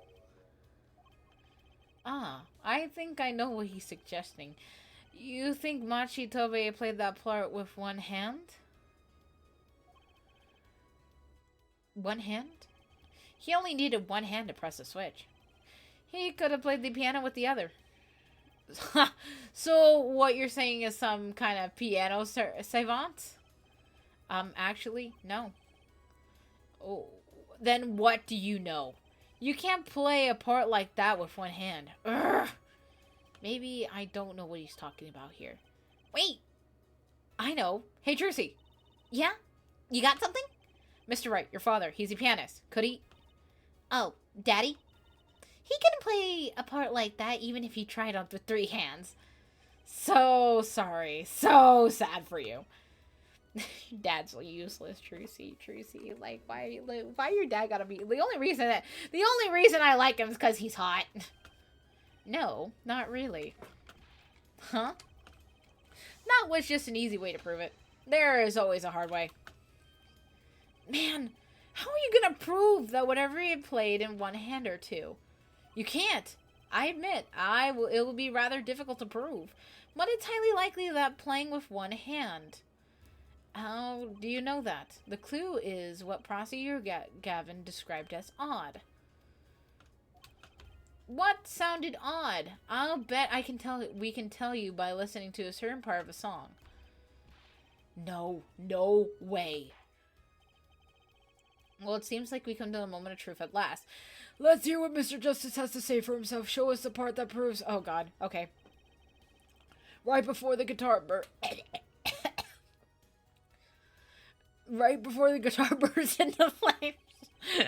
But she was definitely playing with one hand just before the fire got caught. One section of the song proves that.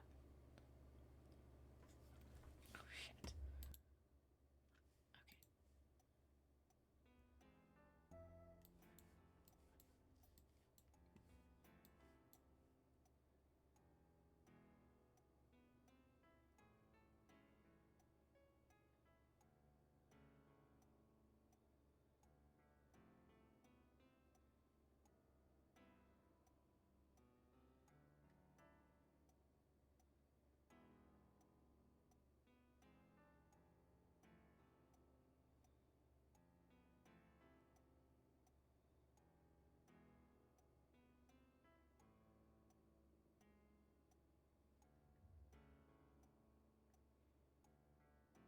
What am I looking for? I'm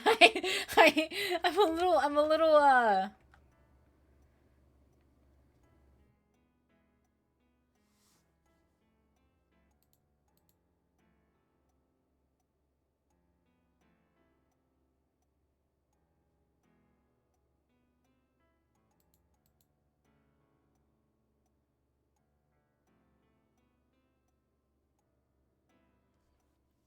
It could...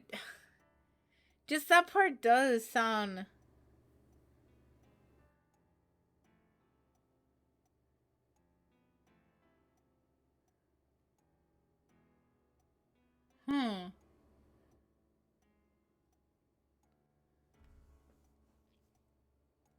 This part does sound more complex.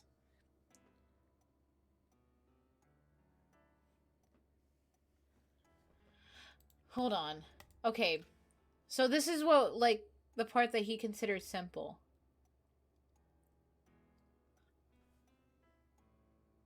And then right after...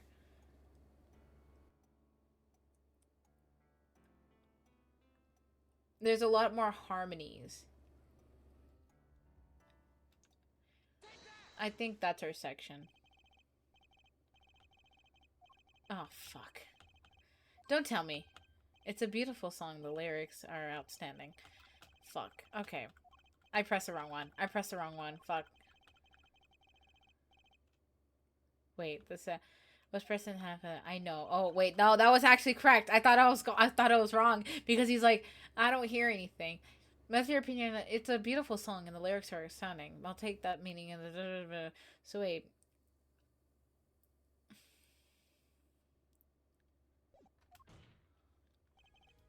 Your Honor, if you give me one more chance, I think I can find it. What? Okay, that didn't take... Show us the part that proves it. Machi was definitely what? Okay.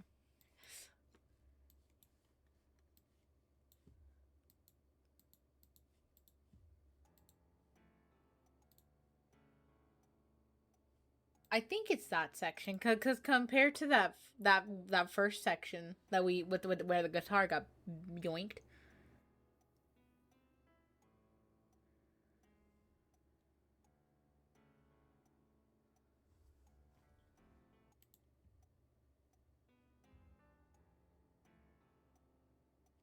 Unless it's talking about the beginning, cause is it about the same part? Ow! Wait, hold on, my foot. Alrighty, I gotta go to work. I'll see you soon, Trashy, and thank you for the great stream. Oh, thank you! Thank you for stopping by, Argus. I always appreciate you having you around.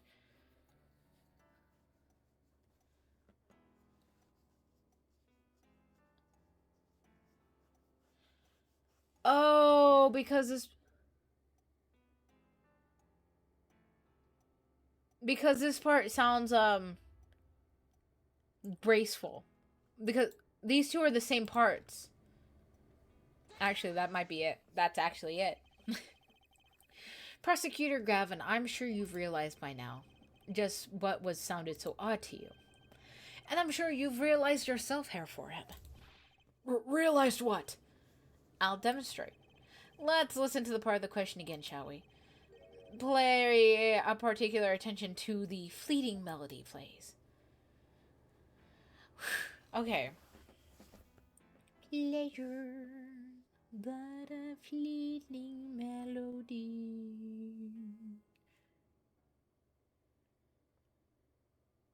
It's simple. Man, how many times do we have to listen to the same thing? You're right. Enough of that. Let's listen to another section, shall we? Another section. The card person that plays at the end of the second verse. Let's listen to the same spot in the same verse. Pay attention to the "Oh, that night in your embrace."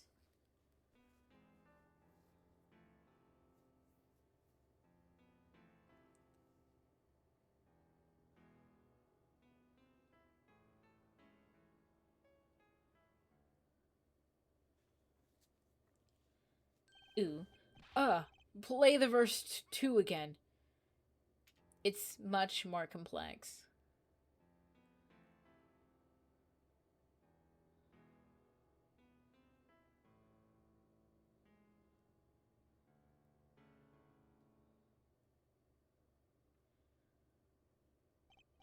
They feel the same, true.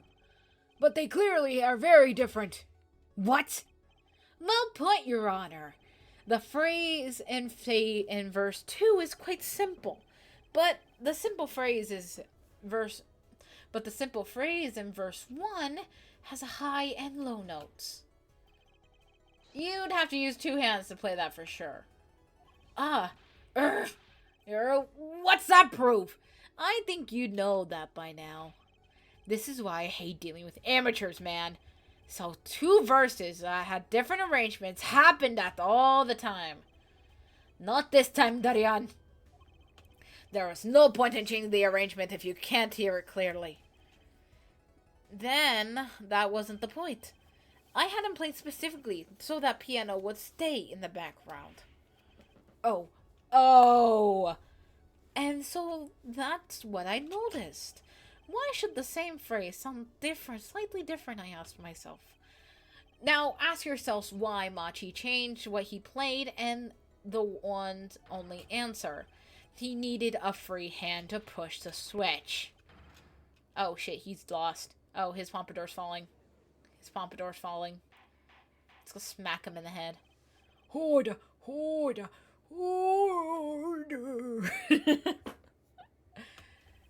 Oh boy. Oh man. Oh, this is going places. I believe all ties the facts together well, Prosecutor Gavin. Yes, quite. Though, personally, this comes as a terrible disappointment. Huh. What? No comeback? I can't believe it. I finally did it. I shut him up.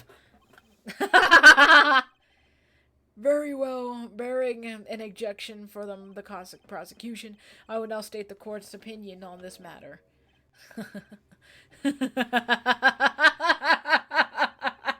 Good show, sleeves. No, great show. It's not over. It looks like... I don't like it when he looks so happy. You tell him, Gavin. Tell him what's so disappointing. Personally, I'm terribly disappointed. In you, Hair Forehead. Huh? Me? Yes, don't get me wrong, your case is solid. The facts all check out, but even now, you have yet to show us a single piece of decisive evidence. Yeah, but the facts, anyone can see it was him. Unfortunately, anyone does not include the law. Ow! I'm afraid your case doesn't cut it. But... 1,000 facts might point towards the same conclusion, but without decisive evidence, it's not proof. That's the rule under our current legal system. What the fuck? I don't believe it. It doesn't seem as though the defense has any more evidence to present. Oh, I think he did, or he did. We already have seen it long ways back. It is unfortunate, but as the present, this court is unable to acknowledge your accusation. What? Oh, shit. The truth is staring us all in the face. Why can't they see it?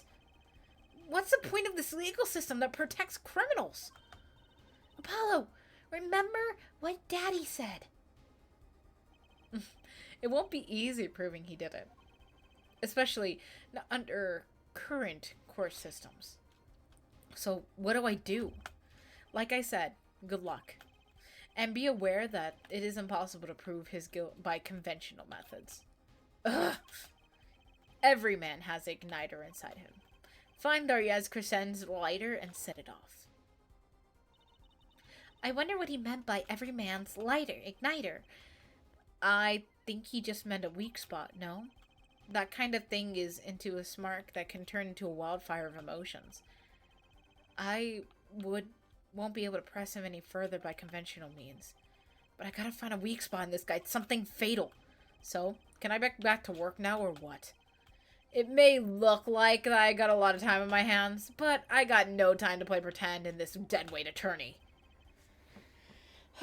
Well, Mr. Justice, we've come this far without decisive evidence.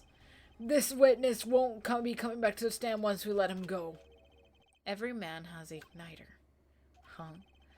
Didn't you say the better guitar, the brighter it burns, Professor Gavin? Ah, yes. Good guitars kept dry is why. That provides the best sound. Even a small spark could cause irreparable damage. Your plan has an igniter in it too, Detective. It was from the very beginning. What? Fighting time, Justice. If you blow this one, he'll be out of your hands for good. Go for it, Apollo! What's this igniter supposed to come and burn me up? That's almost poetic, Mr. Attorney. Also better. I'm rather fond of poetry. And I intend to hear this one up to the very end. Head for head. You are accusing this man, Darian Crescent, of 2 crimes. The murder of Mr. Latros and the smuggling of the Borganian cocoon. This is your last chance to prove your case. This trial has already run on far too long. Mr. Justice, this will be your last warning. The moment this igniter of your turns out is a dud. Oh shit. Oh shit, my fucking key, my spacebar got stuck for a second. Is the moment that this cross-examination ends. Understood? Yes, Your Honor. Then, let's have it. Show us the basis of this execution against Darian. Oh shit, okay. Oh, fuck.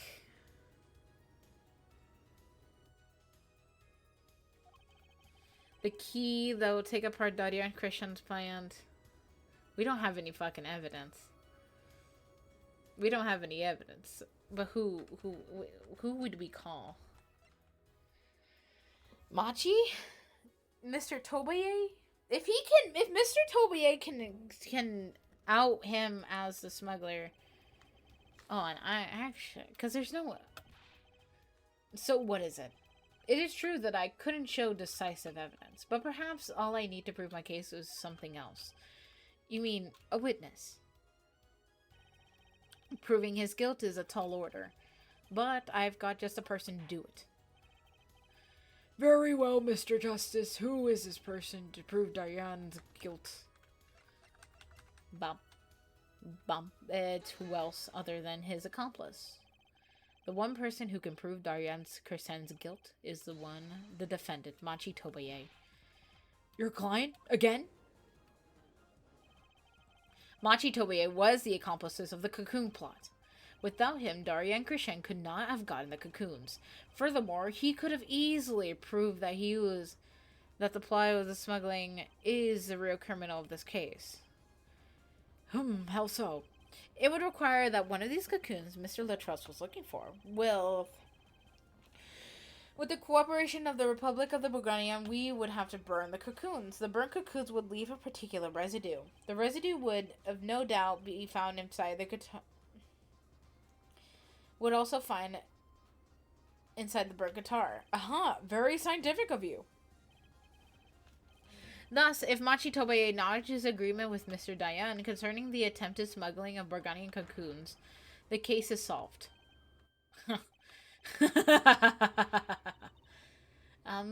Dayan's laughing again. Your unrelenting passion is remarkable. You really want to get me, don't you? Too bad you'll never be able to. Why not? The little key tickler won't acknowledge anything, especially not anything to do with cocoon smuggling. And what's this about? Taking cocoon out of the country means death. By Burgundian law. Yeah, see? If our pianist really was a smuggler, then testifying about it would be suicide. Believe me, he's not talking... But you're wrong, Detective Krishant. What? It's the other way around. Machi doesn't admit to smuggling here. He's in deep trouble. How? Look, if Machi admits to smuggling here, then he'll be tried in our courts by our laws. You don't get death penalty for smuggling in our country. The victim of this case was an undercover Interpol agent. I'm sure that news already reached Burgundia, and they'll likely broadcast our deals in the court today, including the part where Burgundian cocoons. Yeah, but... Oh shit, his thing's gonna fall on his head. Oh, no, it doesn't.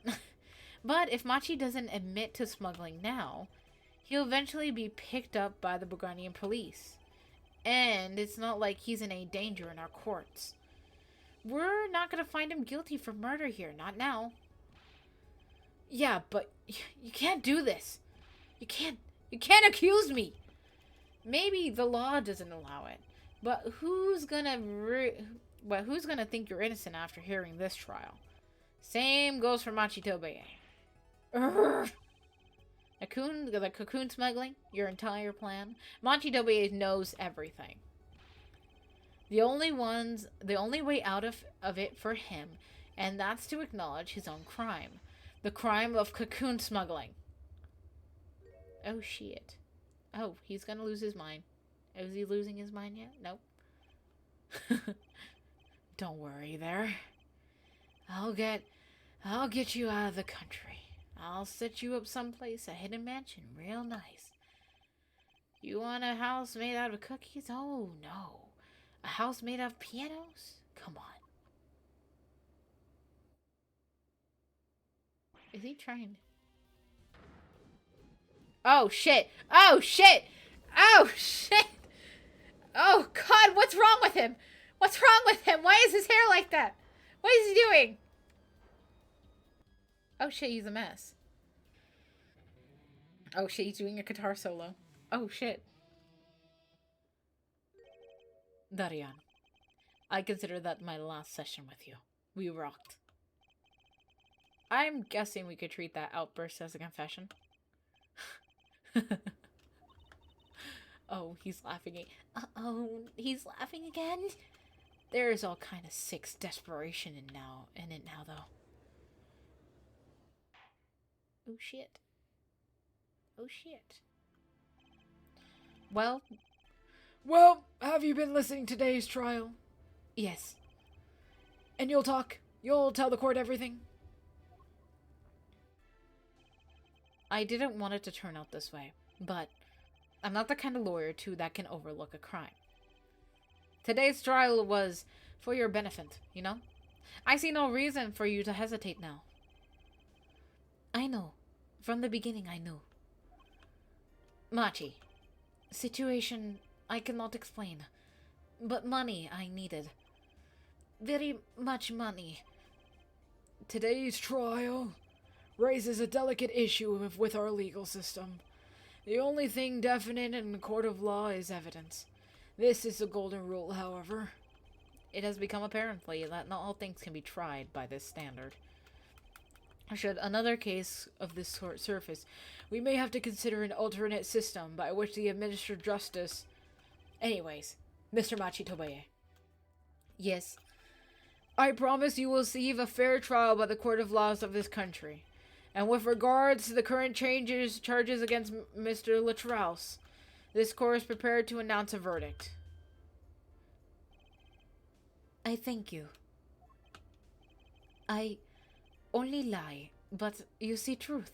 You'll find truth. Oh, his eyes are so pretty. His eyes. Oh my god. His eyes are very pretty. Look at the little man's eyes. He's so cute. Little guy. That's our job. Very well. This court finds the defendant Machitobaye. Holy shit, wait, that's the end?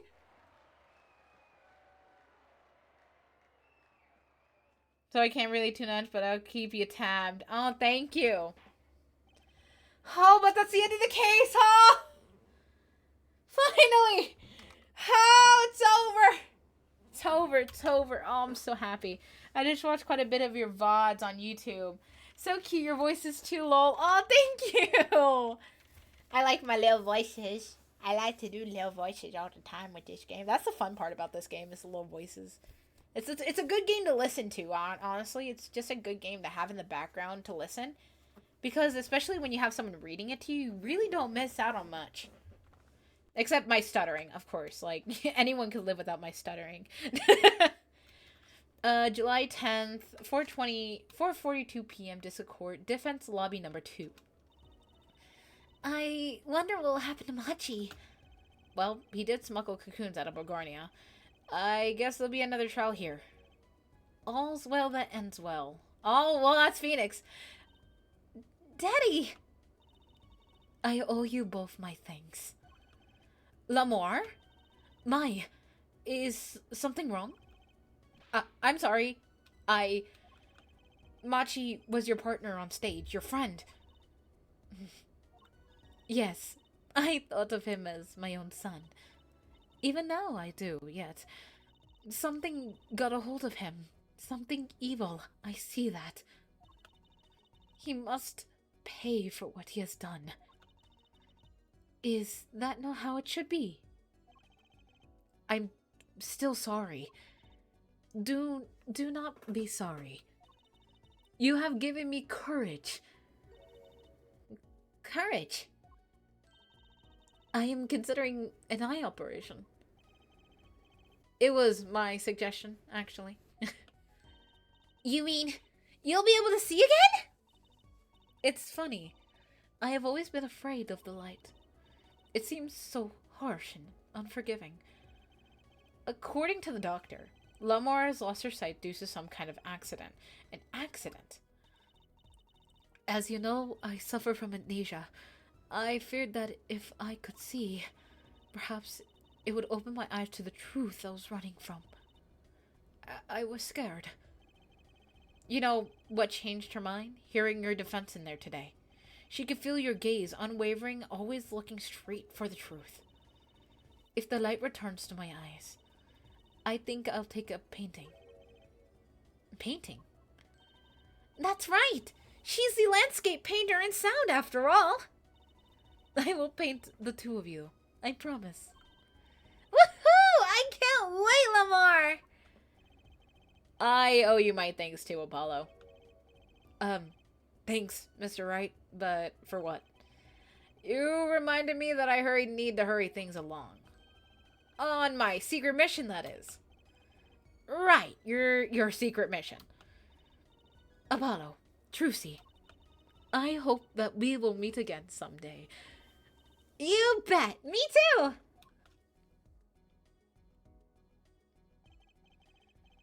Oh, and that cute let me in! So you just get surprised by the best teammate! That clip is a classic. I had my lovely editor, CATBYTE, edited that for me, and it's my favorite clip of the entire world. I edited that. I am aware that why are you still up? You're never up this late. This is crazy. Why are you up? No, it's so funny. There's another one there right now that Kat's editing. I'm playing Final Fantasy 14 on my other monitor, silly. You're never up this late. This is why I'm a little surprised to see you. I think this is the longest you've ever stayed in a stream for. And so like that, the ballad flowed on and on until the end. Thanks to that trial, the guitar serenade was a huge hit. Prosecutor Gavin's even more dazzling to look at now. Love you. I stayed up to 4 to 5 a.m. sometimes. Alright, you are talking your... I stayed up to 4 a.m. sometimes. You are talking your ass off right now. Love you, BG. I love you too, man. But look, I never noticed. You always go to sleep.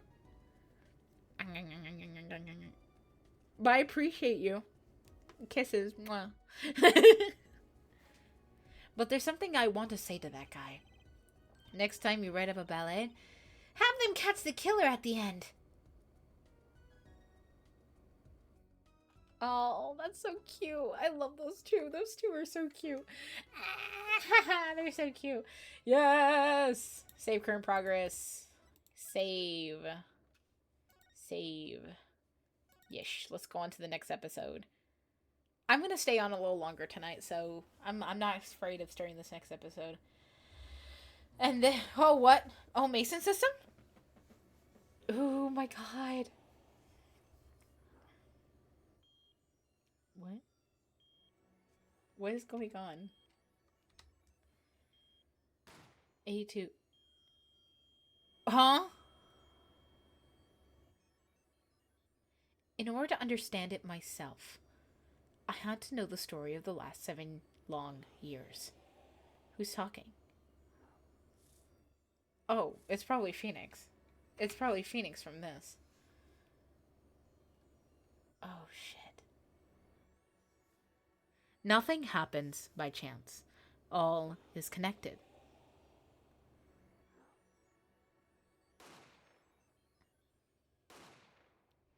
What?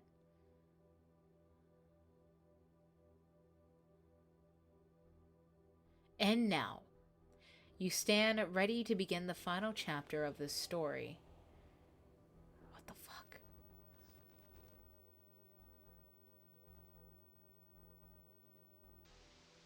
What? What the fuck? What the fuck? What is happening? Will the defendant be found guilty or innocent? The decision is yours. Hi, hello, Christoph. What the fuck? What the fuck was that? What? Huh? Pardon me? You can't just start off with that and fucking... Paulo, okay, come here. You can't just start off with that and make me, like, want to be okay with this. Like, huh? Pardon you? What the fuck was that? Okay, we're gonna... October 7th. 10:37 a.m. Write Anything Agency. Hey, Apollo! Look on the TV! Look! Yeah, I'm kind of busy. Whoa, look at that! He's the last Gremier! Amazing! Apollo! You should be watching this! Ow! What? I was writing about our last case in my journal! Such a cancer, I'm sorry. Now he's such a cancer! Such a fucking crap! Oh my god! Nah! Okay, now we're good. Lawyers are supposed to write things in records, Apollos? Apollo, not journals. And why now? That case was 3 months ago. Hey, it's a long story. I did a lot, you know? I want to vacuum pack all of my the feel of the moments for later. Right now, I am wowing the crowd by figuring out love more.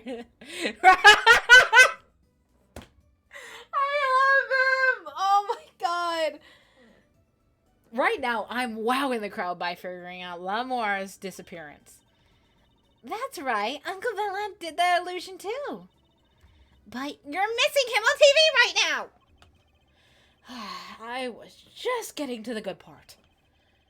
I suppose I should watch a little TV with her. After all, her father is expecting me to look after her for a while he's away. What you are now seeing is the rehearsal of the great magic show on Earth, the greatest, happening right here at our own Sunshine Coliseum.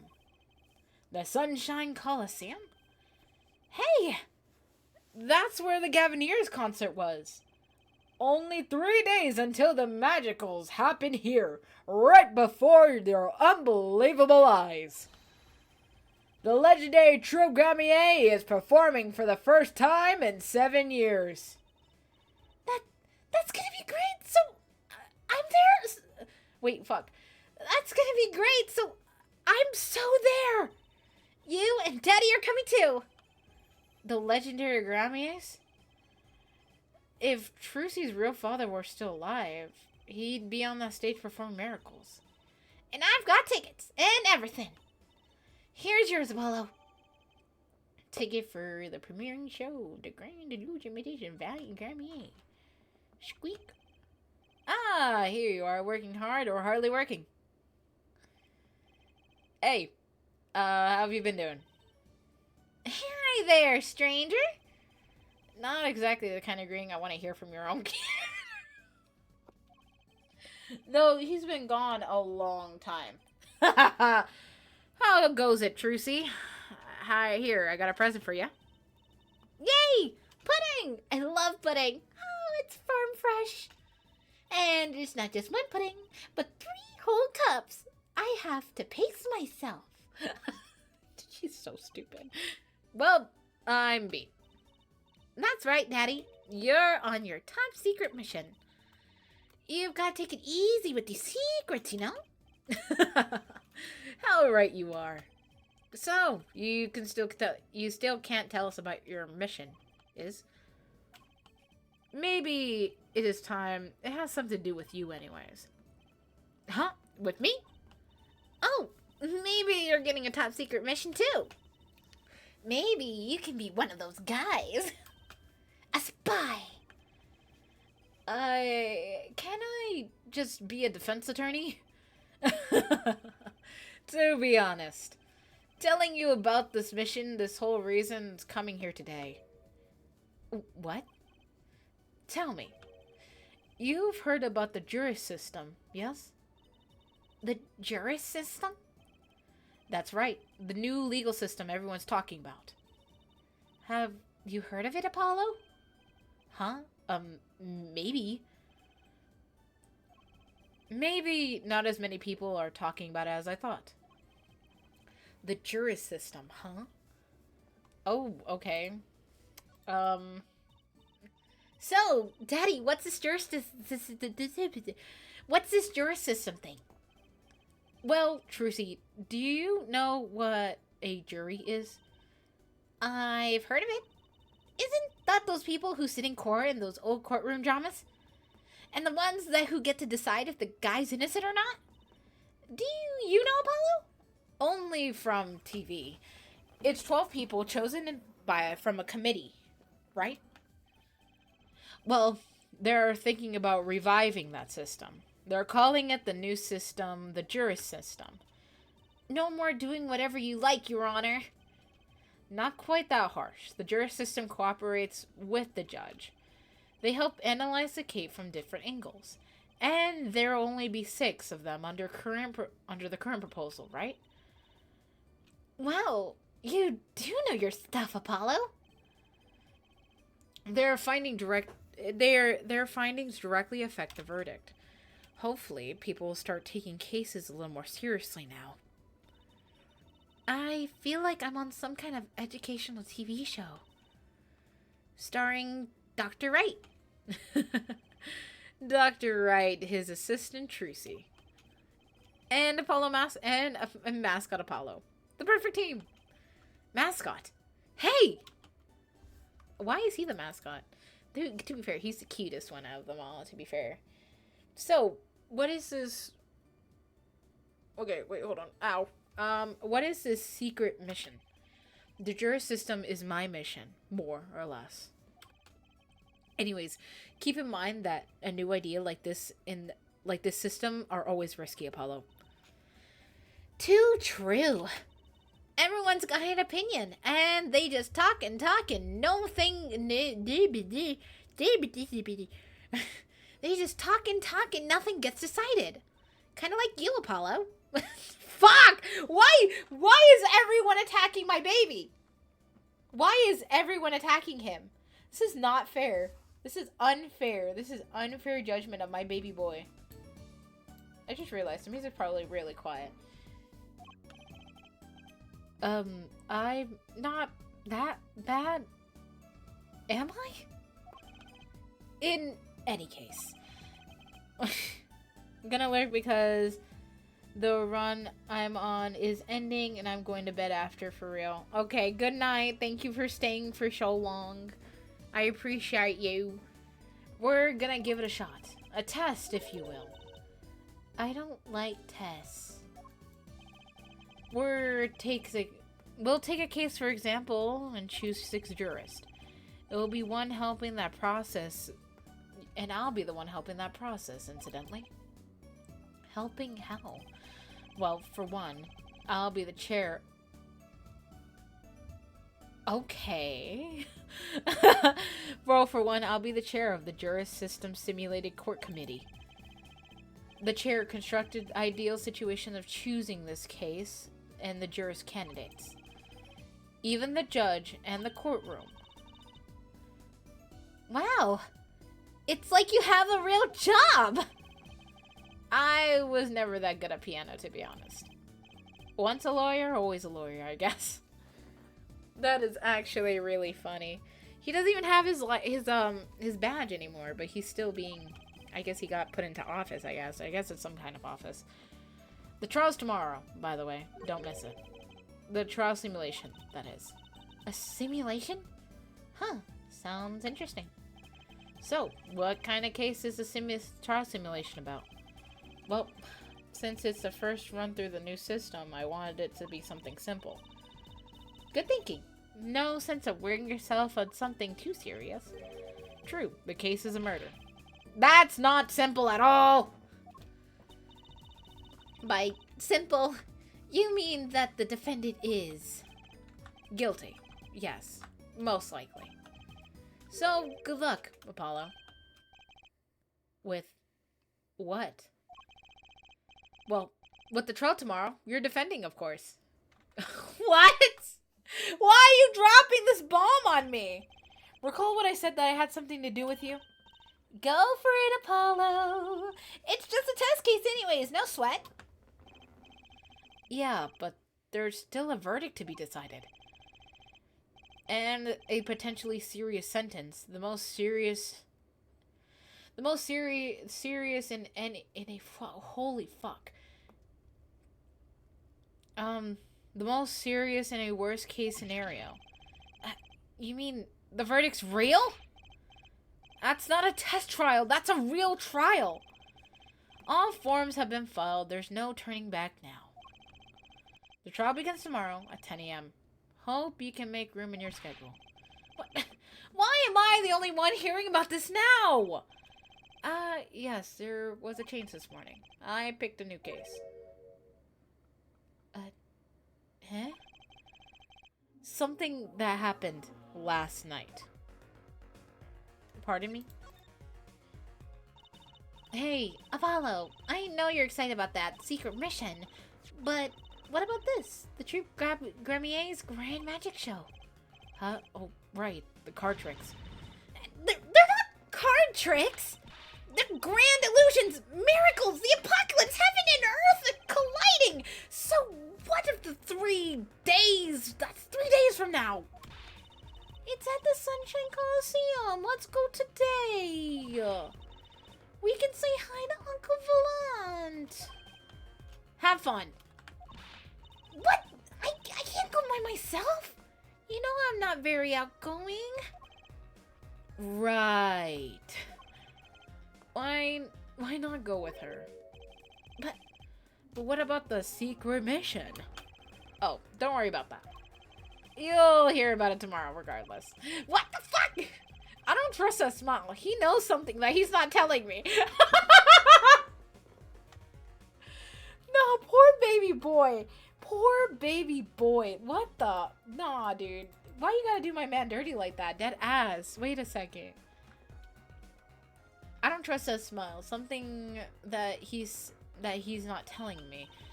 Yippee! Now you can take me to the Coliseum.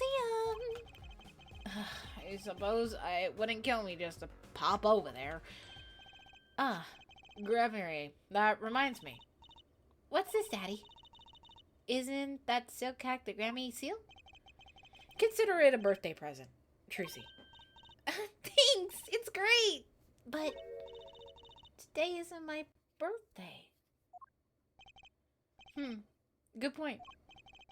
What day is it today, Abolo? Abolo? Huh? Today? I think it's Recycle Your Plastics Day. Then it's a Recycle Your Plastics Day present. He's such a cool fuck. He's such a red flag. He's such a red flag, bro. He's every red flag in the fucking... Why did I... Oh, ow. I forgot I pressed a key on my keyboard and made my, like, the multis, like, like, where all my tabs showed up, and it just showed the therapy picture on the bottom of the screen. That's what I need right now, therapy. Because this man is an entire red flag waiting to happen. He is a red flag. Then it's a Recycle Your Plastics present. Yippee! So it's plastic? I've given up trying to understand them. It's much easier that way. So, what is it? Can I open it, Daddy? No. Ayo, wait, don't look at me like that. Huh? You'll need the envelope someday. Someday soon. Don't open it until then. Well, you just hold on to it then? Why didn't you just hold on to it then? Because that would be the logical thing to do. What? Huh? The envelope about the Grammys, huh? What the fuck? Phoenix, are you on crack, my guy? Like, literally, are you on crack, my doodle? Do you really want to know what... Don't you? Of course I do. I mean, I'm gonna be defending, aren't I? If all goes well, yes, of course. This is just a test. Whew! Okay, we wanted everyone to start out without preconceptions, a blank slate, as it were. There is a difference between having a blank slate and just being totally clueless. Whose the dumb idea was it anyways? Well, mine. Committee chair, remember? Oh. Well, if you want to know that badly, I suppose, I could give you permission to examine the scene of the crime. Good. That's better. But you can't talk to anyone involved with the case. What the... How am I supposed to defend? You let me worry about the details there. Remember, I'm in charge of this trial, all of it.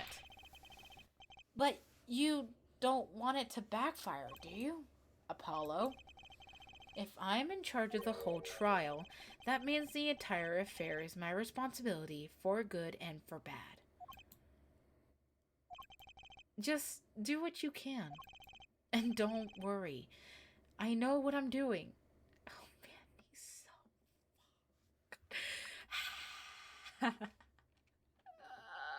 This man is such a red flag. He's such a red flag. Look. Just put me in a coffin already. Send me off. Send me off. I'm a dead man. I'm a dead woman in this man's arms. Oh shit. Shit's falling. He's such a red flag. He's such a stupid red flag. Luckily, my favorite color's fucking red. He's so unfair. This is so unfair. I should not be like this. All right. I'd recommend going down to the detention center. Your client's waiting for you. You can ask about the scene there. But you just said I couldn't talk to anyone involved. Oh, you can talk to your client. If you can get her to talk. Well, time's wasting. Okay, I guess we're going to the detention center. Because that makes sense. Okay.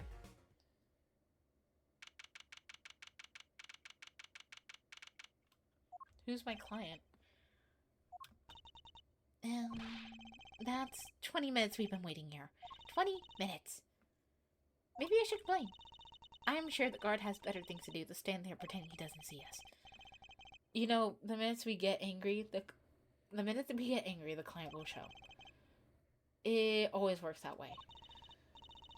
Like shouting, "Oh, waiter!" They're standing right behind. They're standing right behind you. Oh God! Is our client gonna be any longer? What are you talking about? You haven't already started. Have you already started your meeting yet? Huh?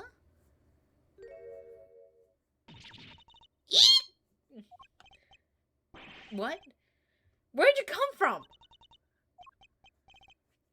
Well, anyways, please have a seat. Bro, why are you standing like that? Sit down. I'm nervous, Apollo. It's the silence. It builds suspense. Why don't you do something, Tracy? You're a magician, after all. That's right. Okay.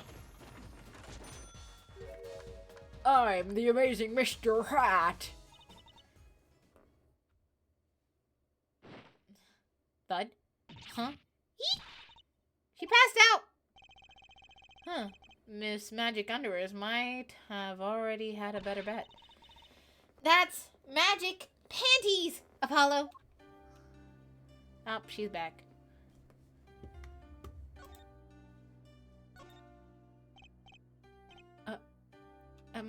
Hi. Well, I'm your defense. I really think it has to be fate, you know? And by fate, I mean destiny. Did you know I'm good? Oh, God, don't tell me he's good with astrology. Don't tell me! No! No! I can tell you mine if you like, Apollo. No, never mind. No, come on! I just got carried away there. Get difficult client to succeed. No, oh my God. No, not him going on astrology. God, I'm gonna cry. That's so funny. Ooh, buddy. Your name, please? So, what's your name? Oh, right. I'm supposed to introduce myself first. I'm Apollo. Apollo Justice. And I'm Tracy Wright. I know. This is going nowhere fast. Hey, I know. Maybe you can tell us what happened? I'm your defense attorney after all. Anything out of the ordinary happened lately? Well, the other day this tourist out of town stopped and asked me for directions. Later, Tracy. I feel like I need to ask directions for myself here. Well, this was fruitless. I think I understand the despair a little better now. You did good, Apollo. What? Look, she's doing her nails. What? Are your nails more important than defense? Is that it? Let's go, Trucy. Excuse me. Could you read this? Sure. I feel like a teenager on his first date. And this is a love letter passed from the desk to desk at school. Stop looking so wistful and read it, Apollo. It's a business card with a name and address. The name is Vera Mistram. And the address is from Drew Studio. It's Vena's business card and the address Drew Studio is written on front. And you're giving this card to me because... Oh, and she's gone. She disappeared. She is gone like the wind. Okay. Ah, nice talk. Nice talk, I guess. Okay, well, it looks like we're finished here. I wonder if Drew Studios is the scene of the crime. Let's go find out. Well, away we go. Oh, guess it is. Wow, this looks like it looks like a studio. Or it's life imitating art, or maybe it's other way around. But from the tape on the ground, there's a bit jarring. Maybe it looks like we found our crime scene. Apollo, look at all these paintings. Don't touch those. It's okay. I'm just looking. Okay. They're very nice paintings. They're very pretty. They're very nice. Apollo, look at this one. Huh, looks half finished. I can still see the sketch underneath. But that's odd. The rough part of the painting looks like... Wait. The rough part doesn't look like the rest of the painting at all. That's a good point. That is odd.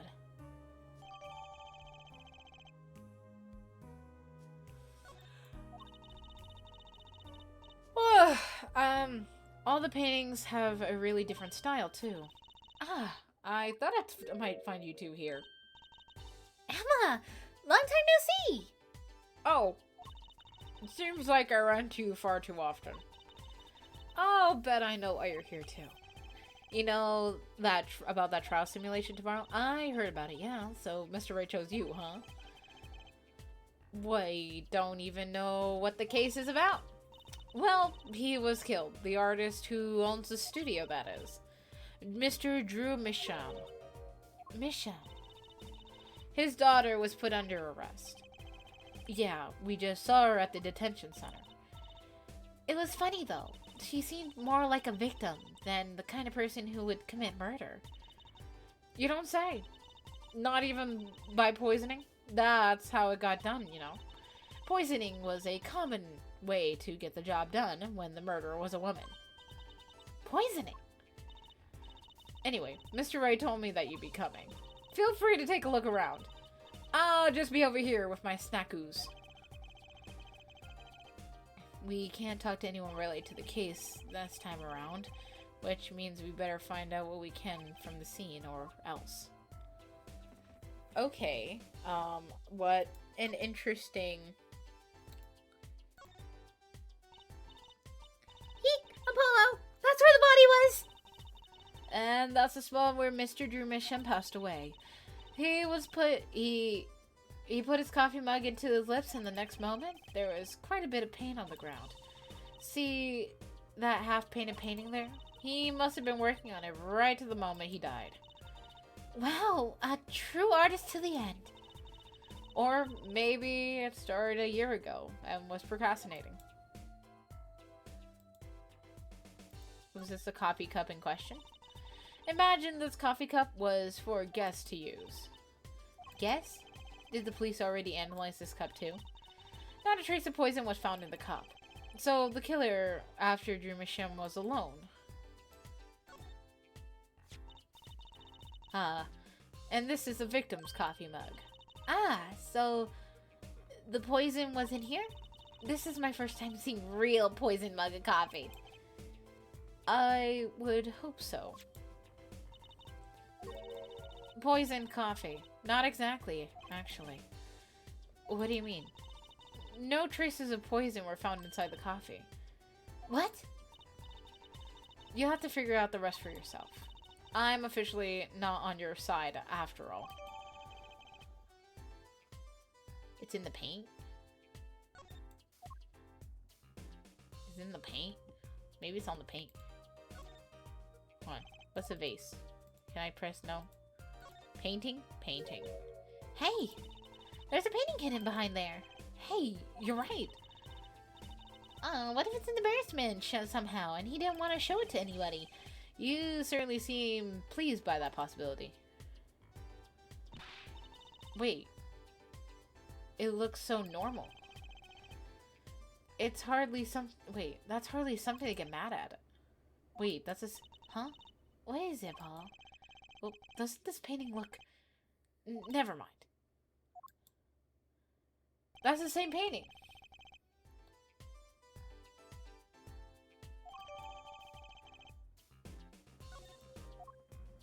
That's the same painting.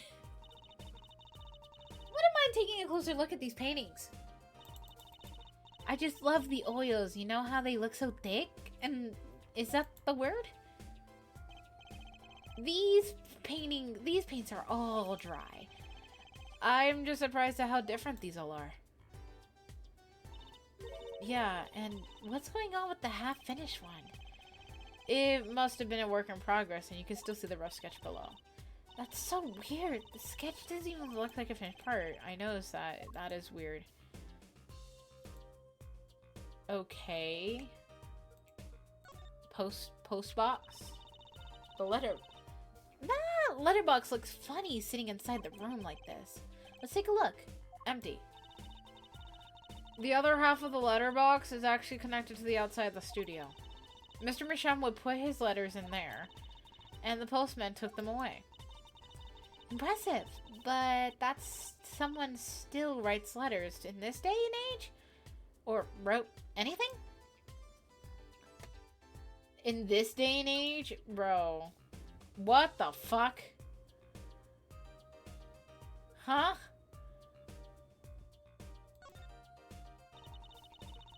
What's with all this equipment here? It doesn't look very artistic. He had everything from lathe to laser cutters. It looks like he was really working on metals and woods too. Though his equipment is a bit old, tell the truth. Why would a painter need all this? From the dust, I'd say he hadn't used this stuff in years. This corner doesn't fit the rest of the studio. Oh, do you think I could borrow this? I want to cut a quarter of thick coins. That is a crime, Trucy. But those cost like $50 in a magic shop. Wait.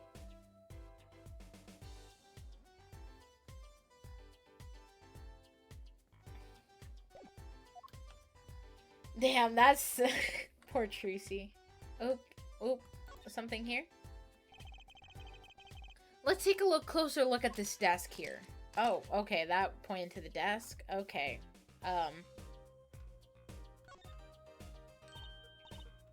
cute! Look at the tiny little frame, Apollo! That's right. That thing's barely 2 inches high. What picture would fit in there? None! Apparently, it's empty. There's no glass on it either. What's it doing sitting on the desk? There's a lesson for all of us. Be sure to check the size before you buy frames. And then you have the picture of the family. So this is his room, Misham. And the little girl must be Vera. Yes, they look at some years ago. They look close, a happy family. Until you arrested his daughter. God. Look, I was personally against that, okay? She just didn't seem very suspicious, scientifically speaking. Right. Something about the way that this is posed. I've seen that pose before. It's you, Apollo. When you make things why the flamboyant? When you make that one of your flamboyant gestures. Please. I'm a professional. I wonder why it's posed like that. Coincidence. Hey, Apollo, what's this feather thingy? Isn't it like a pen? Oh, like you open an old-fashioned quill pen? But it doesn't have a pointy end. Oh, it's most likely her sweeping detritus off the desk. Wow, you sure know a lot, Emma. Bold and scientific. That's my motto. Exactly what is bold and or scientific? Well, there's something inside this drawer. What is inside the drawer? This envelope has been opened and resealed. Oh, I know how to do that! You take a pot of boiling water and you hold the envelope up to the stream. The glue melts and it opens. Cool, huh? Whoever did this wasn't so delicate. You're right. It looks like they just ripped it open and stuck it back together. Huh? The postmark on this was from 7 years ago. Why would someone open a letter and then seal it back again? I better hold on to this. What is this? Oh, what's in the letter?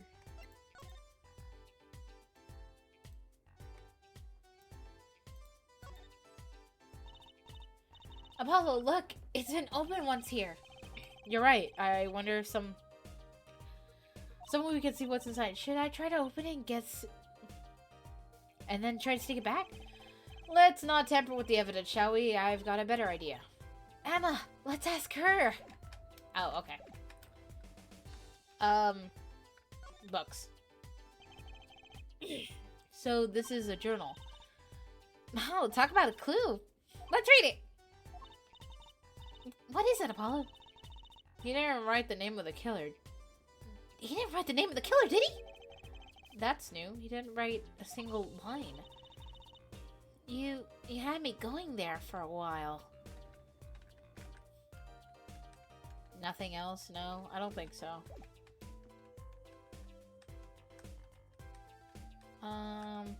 Over here.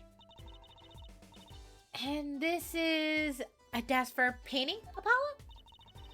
That would be a drafting table. Drafting? Basically, it's a tool for making precise diagrams. Wow, painting is harder than I thought. Why would a painter need to have a drafting table? Was he an architect too? Huh. I wonder... Okay, the cabinets. Look at all these paints, Apollo. There's so many. He's got like 20 kinds of reds. We could repaint your suit, Apollo. How about it? The shade of green. That'll be enough of that, thanks. They're stupid. They're so stupid. They're a little silly. He's a little silly. He's a little guy, a little silly man. Is there anything else? No? No, okay, I think that's it. Okay. Now to have Emma examine this. Emma, about this. Oh, that! Yes. That's a bright red envelope. She sure is jumpy. Someone's opened this, didn't they? My lips are sealed. Your lips are sealed? That's a first. You mean, you know what's inside this envelope? Sure. I read it, after all. You mean, you were the one that ripped this open? Ha! Please! I would have steamed it open. But she did sneak a peek of it, apparently. Know that I have a powerful weapon on my side. Weapon? Yes. I use this tool, a highly specialized tool for information gathering. The tool I wouldn't mind getting my hands on. You should try flattering her, Apollo. Maybe with a little praise, she can open some big doors. Never heard that one, but it's good advice. I'll try talking to her some more. Oh, Emma! My love! Well, let's talk to the victim. So, this is Drew Mishima. What, he was some kind of artist? Apparently. Did a lot of illustrations for books, I hear. I had a lot of female fans, too.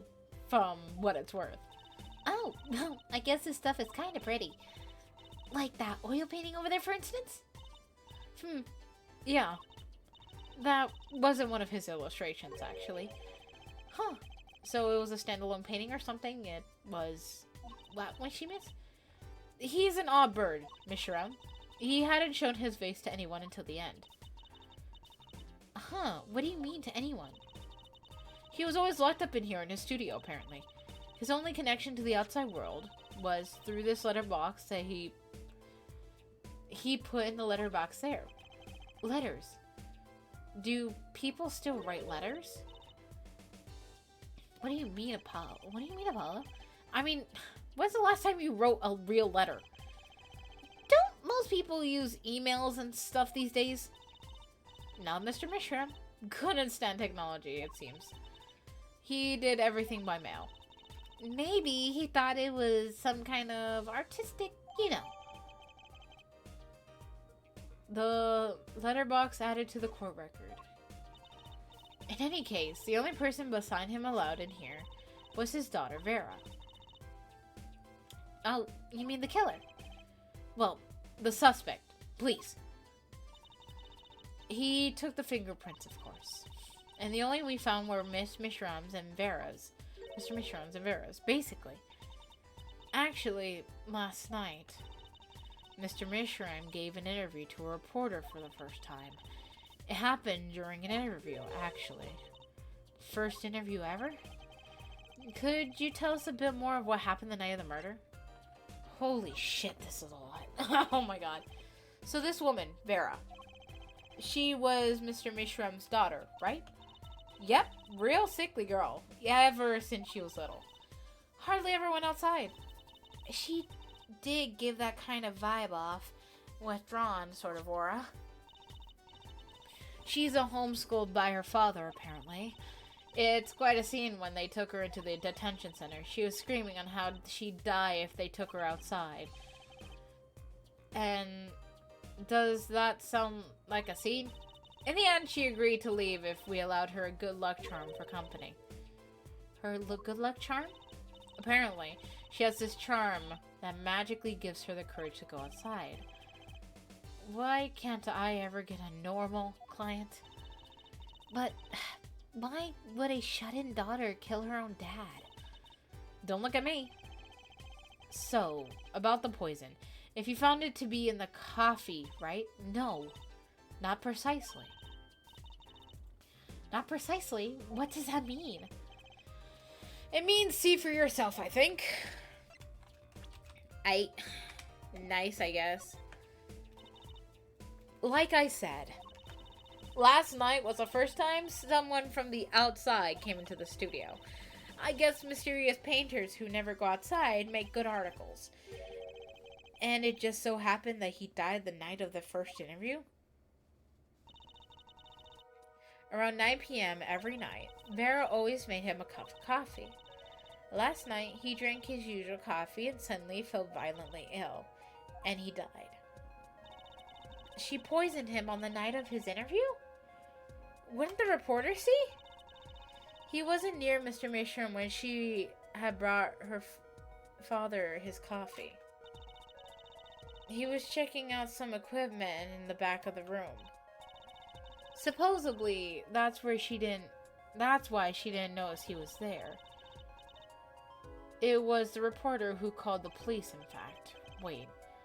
But why is she the suspect? If anyone's suspicious, the reporter. Yes, the reporter never got near Mr. Misham's coffee. Even Vera acknowledged that. Regardless, I want to know more about this reporter. Okay. Oh boy, what a mess. I bet Emma could help us out here. Don't forget, flattery will get you everywhere with her, Apollo. Huh? What are you two whispering about? Well, I was thinking. I mean, what is it we always do when we run into a crime scene? When run into you at a crime scene? Well, it is, we always do scientifically. Ah, you know me too well. Okay. Okay, meaning we can get, scientific now? Oh, I suppose. Just this once. Bring me anything you find suspicious and we'll check it out. Yes! Yes, the flattery! The flattery worked! Yes! Oh, Emma, you easily manipulated human being, I love you. About this. Oh, that's, yes. Why, that's a bright red envelope. Sure, she is jumpy. My lips are sealed. Come on, let me in. Please, I would have to seal this, steamed it open, blah blah blah. I have the powerful weapon on my side. Weapon? Yes, this is the use of tools, highly specialized tools that I wouldn't mind getting my hands on. You should try flattering her. That's what I did. Did I not flatter her? About that, the envelope we found. I was wondering if you could help us, you know, with that tool you mentioned earlier. You want to know about my tool, don't you? It's called an X-ray analyzer. X-ray? You mean the X-rays you get at a dentist? That's right. At least that's what I call it. Huh? Its real name, it has a real name, but it's much more complicated. The X-ray spectralizations. Something.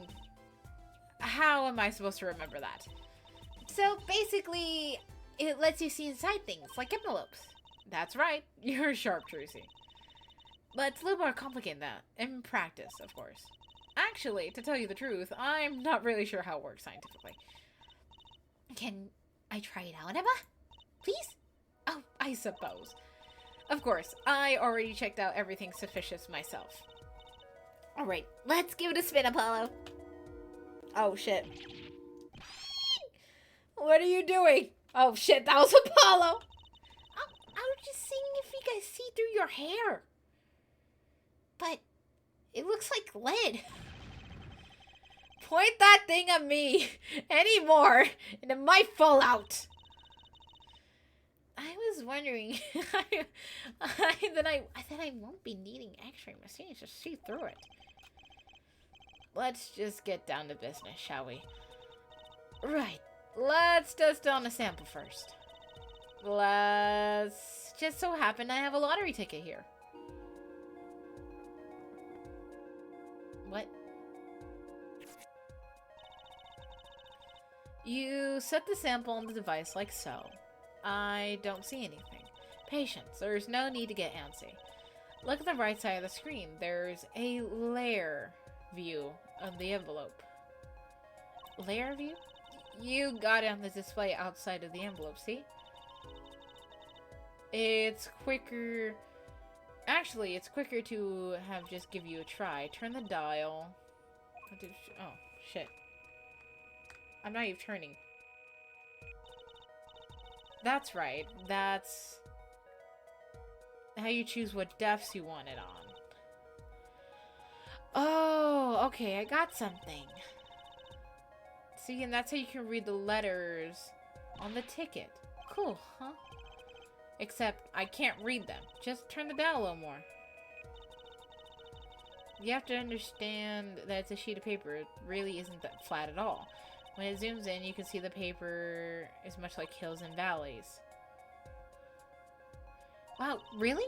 This X-ray device uses the beams of wavelengths only 0.05 microns. It breaks the cards down into layers, and so it only shows what's written on that layer. It's not entirely I'm not entirely following you, but what's good is if you can't read anything. And that's why you go to step 2. Try rubbing the image. Try rubbing the image a bit if you would. Rubbing. Like going while holding space. I love how it says the buttons.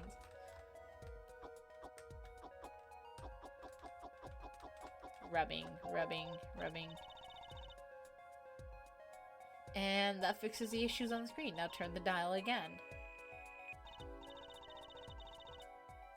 Oh, I see. Exactly, not bad. Neat, let's do some more. Yoink, yoink, yoink, yoink, yoink, yoink, yoink, yoink, yoink, yoink, yoink, yoink.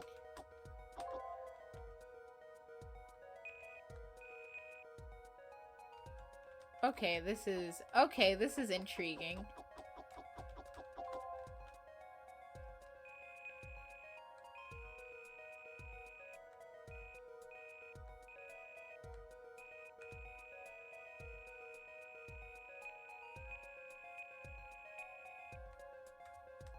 Okay. Aw, try again. Womp womp. Womp womp.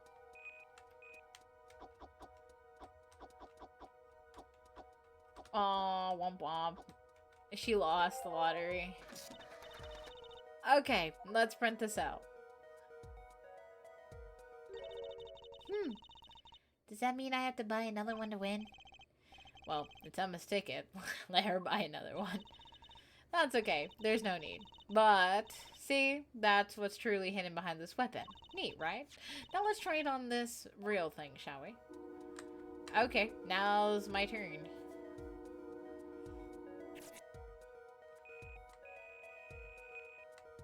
Oh, we have the little dots.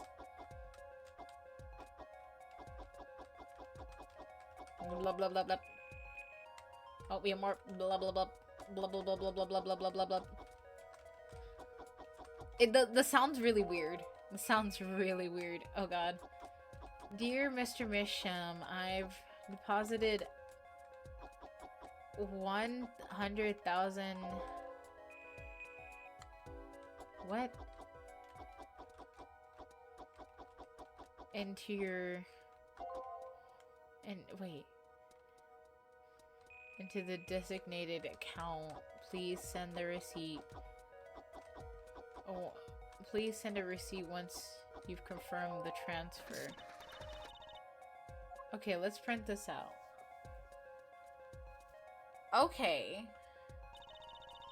Someone deposits $100,000 into Mr. Misham's account. His paintings must have been really valuable. There is another page in here. Care to take a look? You bet I do! If I'm going to read someone's mail, I might as well read all of it.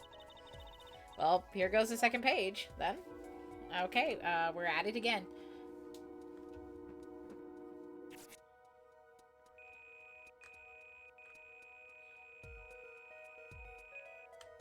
Okay, first little layer.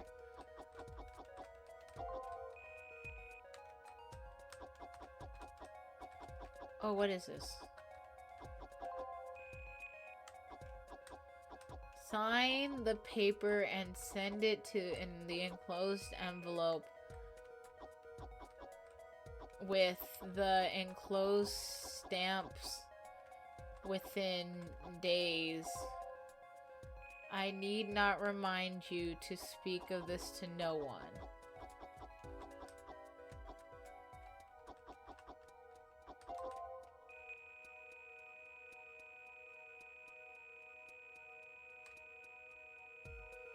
What am I missing here? Oh. Wait, did I not? Oh, here. There we go. Okay, let's print this one out. Sign the papers and send them in the enclosed document with the enclosed stamps within 3 days. I need not remind you not to speak of this to anybody. So, it was a letter about a payment for one of his paintings? Why all the secrecy, though? And what? Why was this letter the only one there?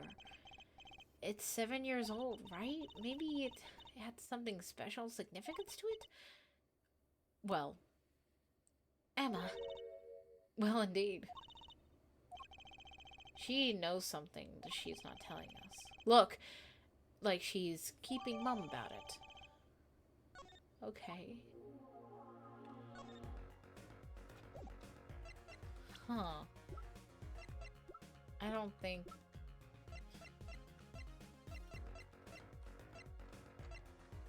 Maybe I can ask about the painting?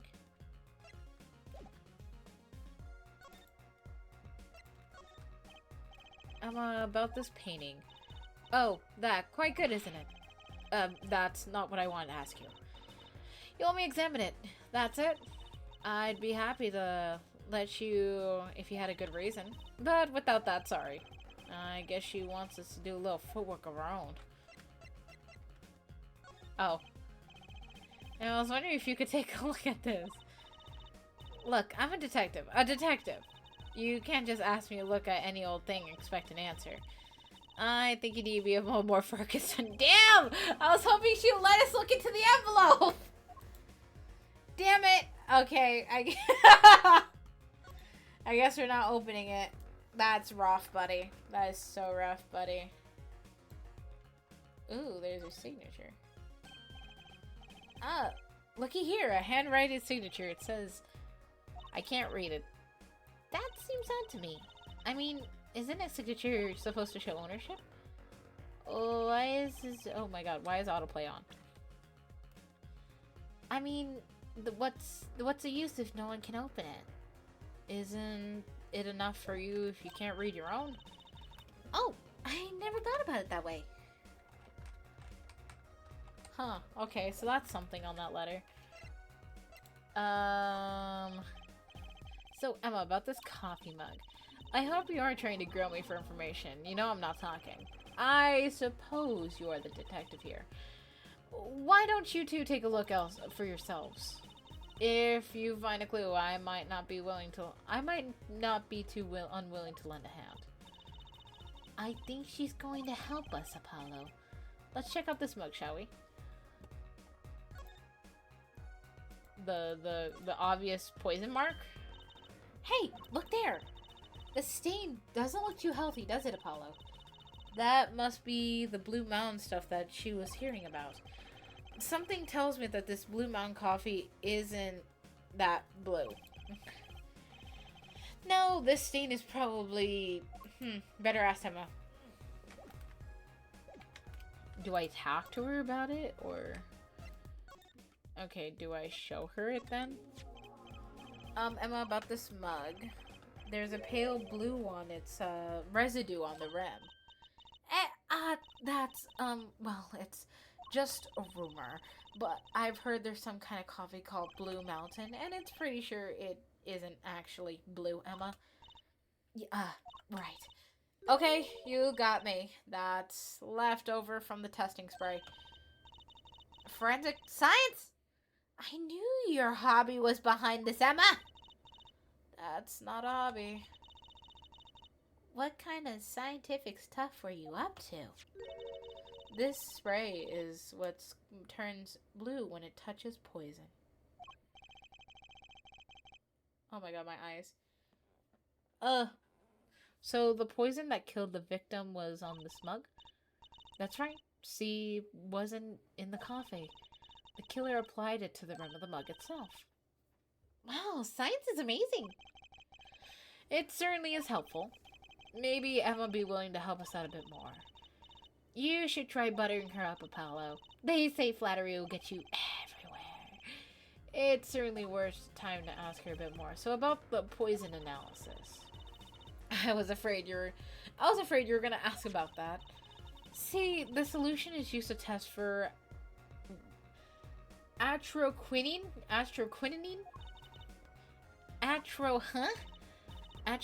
the deadly poison found in the autopsy. I know that spark in her eye. She's getting excited. Best tread lightly. It's one of the most virulent poisons that is absorbed through the body astonishingly slowly. But it takes at least 15 minutes from the time it's ingested from the adverse effects to show. And guess what? Recent research has shown that it's fine. We really do not need to know the gory details. I think I get it. So you just spray this stuff on something, and you want to test, right? Precisely. You can find the slightest trace of poison. Oh wait, traces of poison with this. I want to try too, Emma. Please. You don't have to ask twice. I already used it on everything suspicious in this course. Yay, let's give it a whirl, Apollo. What are you doing? I was just seeing if I got a reaction out of you. How is this for a reaction? Never do that again. I'm not poisonous. Tell that to the hapless witness on the stand. Let's just get down to checking for real poison, shall we? Wonk, wonk, wonk, wonk, wonk, wonk, wonk, wonk, wonk, wonk, wonk, wonk, wonk. What am I spraying? Wonk, wonk, wonk, wonk, wonk. And what am I supposed to spray right now? Am I spraying everything? Wonk, wonk, wonk, wonk, wonk. What am I spraying right now? I'm supposed to spray something. I'm gonna use this entire bottle by the end of this trial.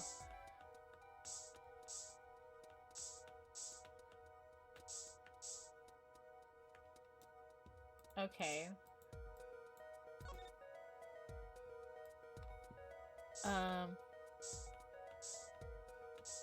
What am I supposed to spray this on? Too bad. No reaction there.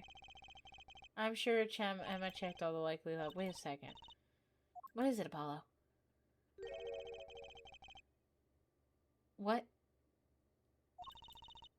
I don't think so. This probably spray they didn't reach that far, you know?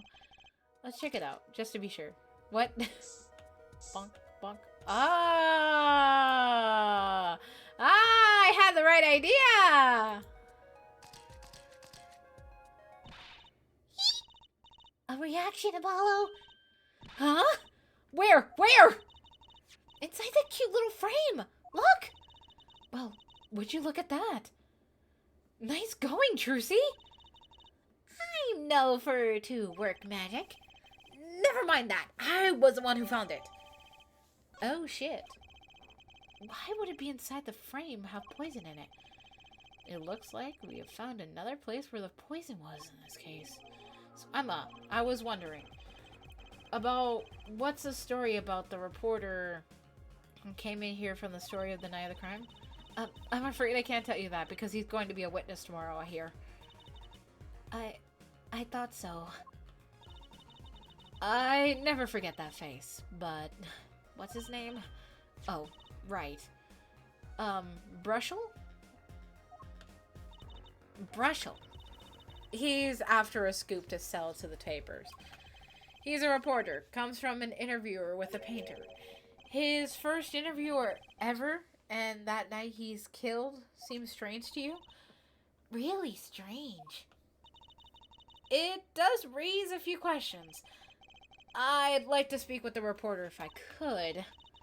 Well, I heard he's on the beat today, too. He said something about covering a magician. Magician? Well, if that's not Trucy, then that leaves only one other person. It wasn't Valiant Gravier, was it? Yes, something like that. He's got some big show lined up, I hear. So, he's out interviewing Valiant Gramier. Valiant Gramier, looks like I'll be heading to the Coliseum again sooner than I thought. Here, I'll give you this reporter's card if you want. Okay. I think that's everything to do with this scene then. Let's go to the Coliseum. October 7th, Sunshine Coliseum. Woohoo! This is it, Apollo! The place where magic and dreams got covered! Just a while ago, it was a place where there was a murder and nightmares coverage. Let's just go say hi to Uncle Valiant. What about the case? Only a performer laughs like that? The young Miss Trucy! How often I've hoped we meet again to tell you myself was an impossible dream. Uncle Valiant, how's it going? I'm glad to see you too. Of course you are. Humility is definitely not one of his strongest traits. Well, Miss Trucy, how does the day find you? If you come to give me flowers, do it after the show, I beg you. Actually, we came to wish you good luck. Congratulations on your big magic show. Oh, but it is I who wishes to congratulate you. Not everyone is so lucky as to witness miracles such as I, the ones to perform today. Yeah, you're amazing. We get the picture. The world will watch in wonderment of the magnifiques illusions reborn. Here on this stage by my hand. He is an asshole. Not a cool asshole. Everyone's talking about the big magic show. Is it true that the Grammy Miracles is back after 7 years of absence? Miss Trucy, I must apologize. This show, this honor, should have been his. Daddy. My co-magician in training, Zach Gramier. It's a terrible thing if things hadn't. It's okay. Your father was a great magician, Trucy. If he were alive, then I, Valiant Gramier, would be proud to stand upon this stage as his assistant. Thanks, Uncle Valat. You know, I'm happy that you're doing the show. To think that we'll get to see the great Magnifique's illusions again? She's really looking forward to this, isn't she? Oh shit. My mentor, the magnificent Magnifique Gramier, was a true deity amongst the magicians. A creator, god, who gave birth to magic and illusions as defined by our own imaginations. I was so little when I saw one. I still remember his shows. He did wheelies on sports cars through the air above the audience. And then sped off into outer space, flying off at the speed of sound. I'm guessing that memory is a bit embellished. For 7 long years, the world has been waiting for a miracle to match this. As heir of the Gramier trope secrets, it falls upon me to provide one. It is my God-given destiny. Okay, to be fair, he looks fine. Like, his body, like, take off the head, his body is fine. Yes, you, the nameless face who speaks in nameless masses, how can I help you? In this world waiting, why did you hold off for 7 long years? It appears the lad is uninformed. Perhaps you have heard of the magic known as law, which is governed over our land.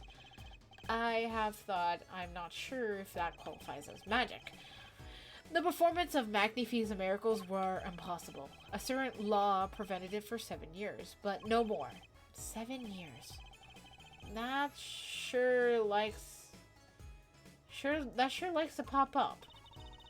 And why was that?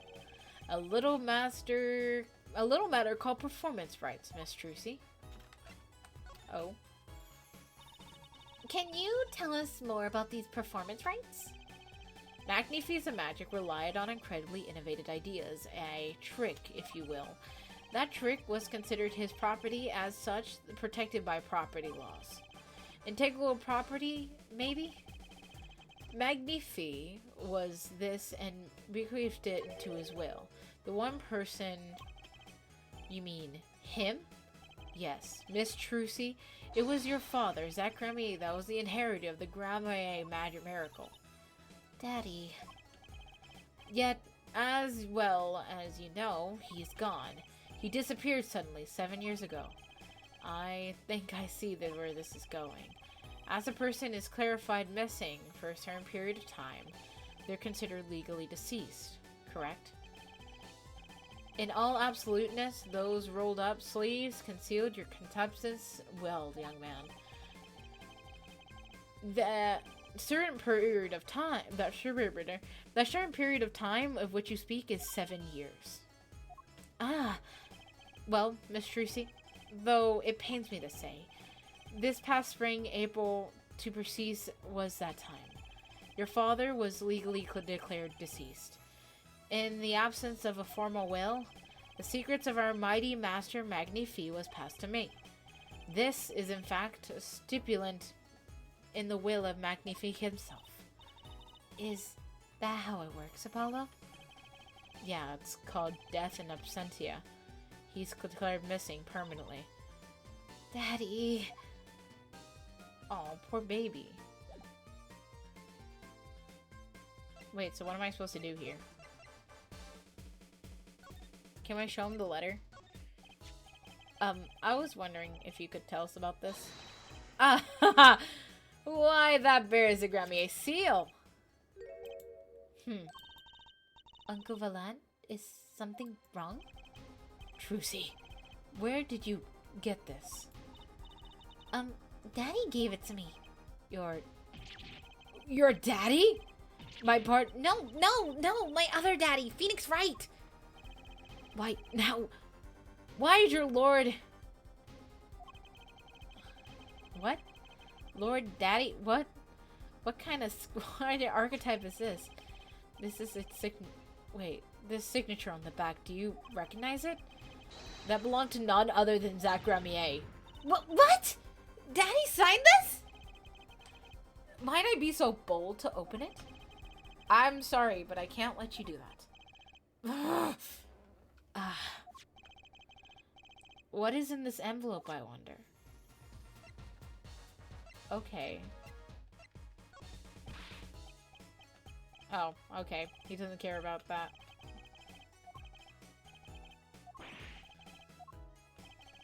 Are you magicians like this? Apollo, what's with the look just now? I wish to think how hard it is to be any information out of magicians. Is that it? Oh. So a journalist was here on a story? All eyes of the universe are upon this stage. All pens seek commitment of mysteries on paper. His name was Brushel? Brushel. I think he remembers him. Doesn't look too happy. Brushel, that clowny smelling mint who smiles, yes? Well, could you tell us more about him? What did he want? Okay, well, we got something.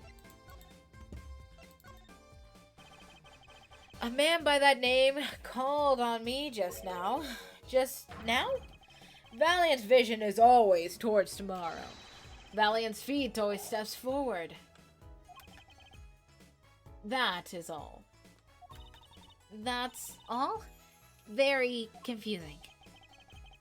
I am to perform a big magic show, yes? I wanted someone to cover it. Yet, he had ears only for the incident.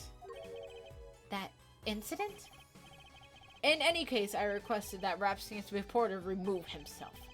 So a painter has died. What of it? It is a footnote that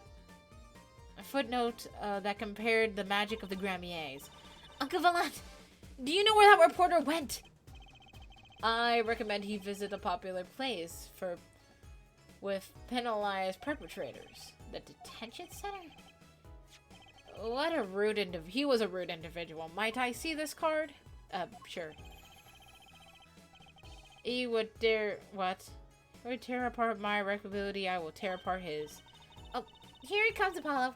Uncle Valant's big mag trick. Is he going to fix the card?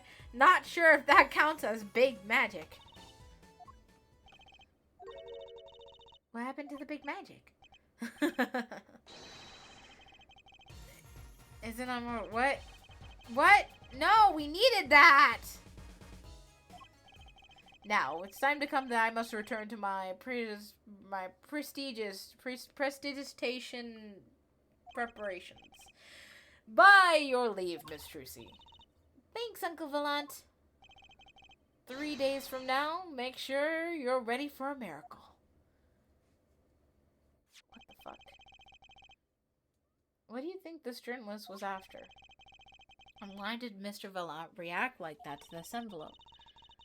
I think it's time to pay the detention vetter some visit. A visite.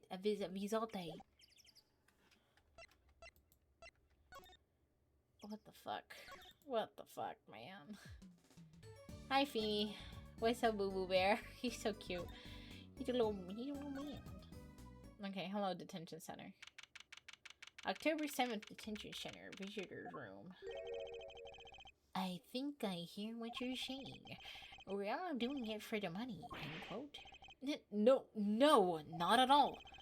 Looks like someone's already having a meeting there. Maybe that reporter? Oh, ew. Hey dear, how are you doing? Who might you be? Sorry, we didn't know someone was already here. I am Apollo Justice, attorney at law. Talk about nervous monkey. You're Justice! You know me? Do I know you? Of course I know you! Stares down the witness on the stand till they spill the beans, end quote. That's not true. What is he writing? Are you the reporter, by any chance? Whoa, you're Trucy! Am I famous? Oh yeah! Trucy Wright hates carrying a bag. Puts everything she owns in her panties. End quote. That's so not true. Just hold on to your breeches there. I'll wrap this interview up in a jiffy. Interview? So, guard, I think I know what's going on here. Guarding room is my life. What else could I possibly need? End quote. No, how many times do I have to tell you this? Look, I've got work to do. You deal with him. Did you come here to interview the guard? Oh, what a pickle! Accused wouldn't talk, had to interview someone else or go plumb crazy, end quote. Huh? Oh, hi Vera. I should have guessed. Where's my manners? My name's Russell, Spark Russell. I'm not picky. Journalist, just close eyes, right, and quote. Just the nauseating strong mint smell is enough times he grins. Until you've been interviewed by me, you don't know what thrilling is. We'll romp through the crossroads of mayhem madness, end quote. I can see that. He's writing something again. Well, if he's a reporter, maybe he knows something. What the fuck? Oh, he's so smelly. Oh, he's so gross. I hate. Why does he move like that? Why does he move like that? Chad, bro, what the fuck? Why does he move like that? So, Mr. Russell, you're a journalist? Me. Let me state one thing for the record here. Yes? I'm an interviewer. You understand, yes? I'm the one asking the questions here, end quote. Oh, okay. For instance, you think a movie director watches movies? Yes. Well, I think he probably does. Exactly. I knew you'd understand. Huh? What the fuck? What was there to understand? This man scares me. This man is terrifying. So, the night of the murder, you were at your studio. Who, me? Look at me state one thing for the record. Yes, I may look calm and collected, but I'm busy. Real busy. Always on the road. Journalist always buys one-way ticket, never looks back, end quote. I love how it's gone southern. I can understand that philosophy, but you want to buy that thing, that one-way ticket once we use them, they're gone. Oh, because you have to give them to the guy at the airport. True enough. But don't they give you a normal ticket anyways? Exactly, see? It's the same thing. What is... Trucy's like, what the fuck is this man's issue? So, you went to do a story on Drew Misham, and he'd never had a story done about him before? That's right. Looks like me. Let me state this right here for the record. Oh, what? I'm sure you're going to want to know about my sources. what tipped me off to Drew? What do the interview in the first place? Well, yes, actually. It looks like, oh, I've got it. Say that there's this burger joint with a famous ketchup. You think the burger guy is going to tell me where to get it, right? At the supermarket? Maybe? Exactly! See, that's what I'm talking about! Oh god, I fucking hate this man. This is more annoying than one fucking, this one guy in Dual Destinies. He was goddamn annoying, but this guy is annoying. I think I may actually have understood that one. Well, there's nothing else I can really talk about, really. Walls have ears. Eyes, especially glass. Walls with speakers. End quote. Oh, that was her. Oh, that was not her. Walls have ears. Eyes, especially glass walls with speakers. End quote. Right. Guess we'll leave them. But since you're here, might as well tell you a tidbit of news I saw, just for the heck of it. Sure, tell us, just for the heck of it. I remember it was like yesterday.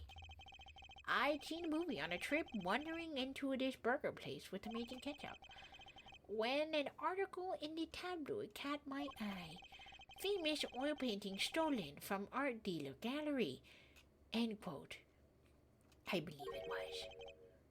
An oil painting. Happens every day, right? But I thought I seen that painting somewhere before. A painting of a giant peach floating down a river. Someone stole an oil painting of a giant peach. Journalists can smell scoop better than burgers, end quote. What the fuck? Was it this painting by any chance? Can I show him the painting? Was it this painting? Ah, right. Let me go on the record here. Yes? I know what you're going to say. Brussel, take this and write a brilliant column, end quote. I don't think so.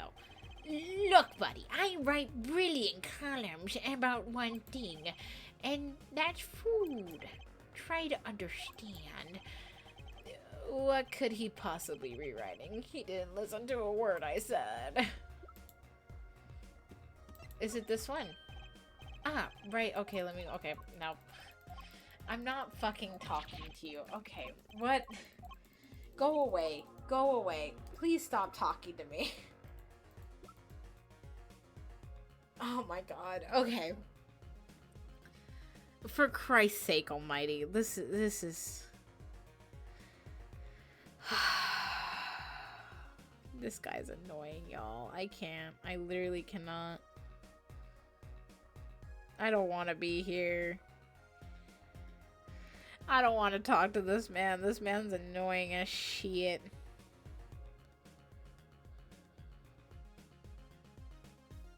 Hold on. I genuinely... Hold on. I got a text message or something.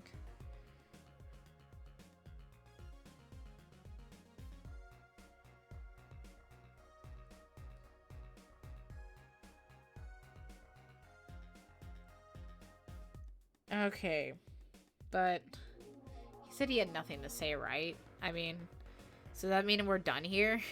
I don't want to talk to him no more. Wait, so he said that painting of the peach was a forge. Hold on. The painting of the peach that we... Oh, we got new stuff. October 7th, Drew Studios. Well, how'd it go? Find anything out? Actually, there was one thing I wanted to check with you. But what's with the scary face you're making? And what's with the I know something that I'm not telling you face you got, Emma? Painting.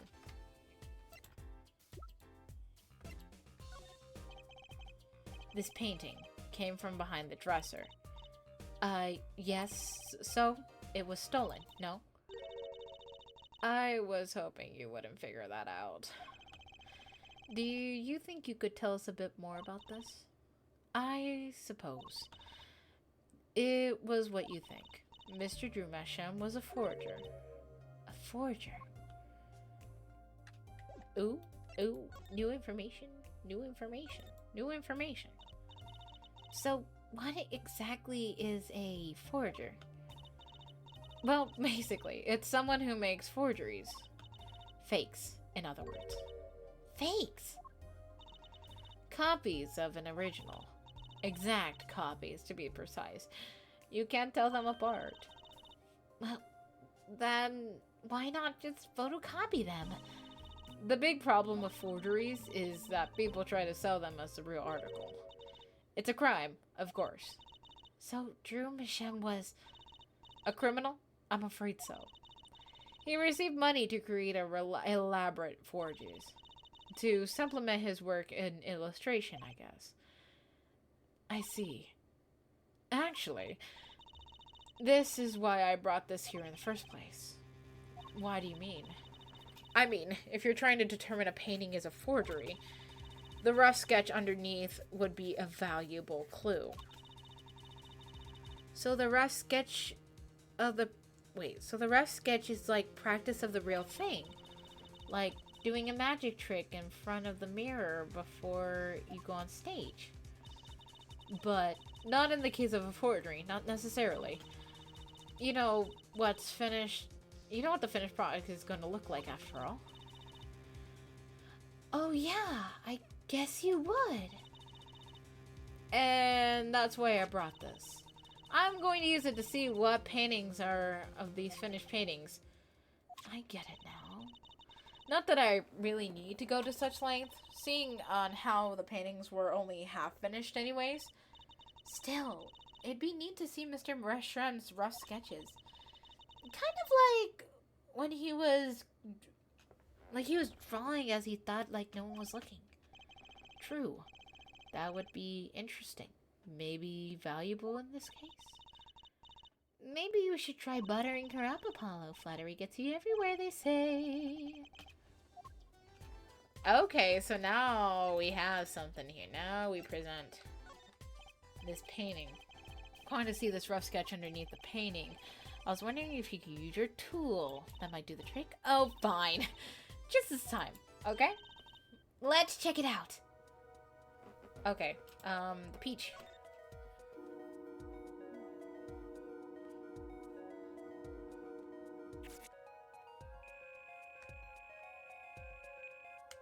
Ooh, that's a lot. That's a lot of rubbing.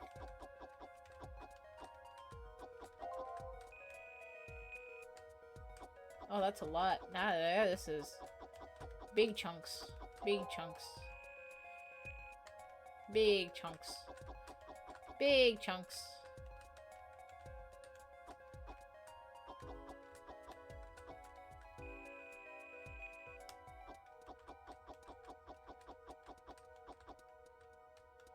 What? Ew, why it look like that? Why it look like that? Why does it look like Gavin?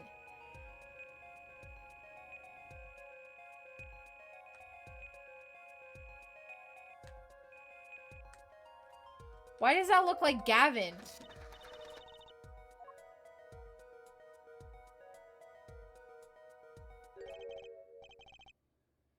What the heck?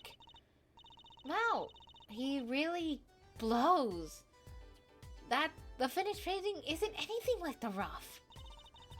Devices like mine don't exist until recently. He probably thought he could draw any sort of thing he wanted. Any sort of thing he wanted to for the rough. What do you mean? Well, in the past you could only analyze the composition of a rough sketch. Composition? In other words, the traces of charcoal between the paper and the canvas. So, you could tell if there had been a rough sketch. But that's not what it looked like. Ah, I think I follow you. So in essence, it wouldn't be a matter if what was underneath the finished painting. Some pros would actually paint out rough sketches entirely. Then do a completely new painting on top of that. So Mr. Mishem was drawing something that he wanted before painting over that? Possibly. There is a problem with that. Not particularly Not particularly, but something about that sketch itself seems kind of odd. It's cause it's Gavin! It's cause it's Gavin. It's literally Prosecutor Gavin. You seem awfully silent all of a sudden, Paulo. You think you could check out the other paintings too? Well, sure. You'd like to detection stuff? No, yeah? Okay. Ooh, is one of them gonna be Kristoff and Phoenix?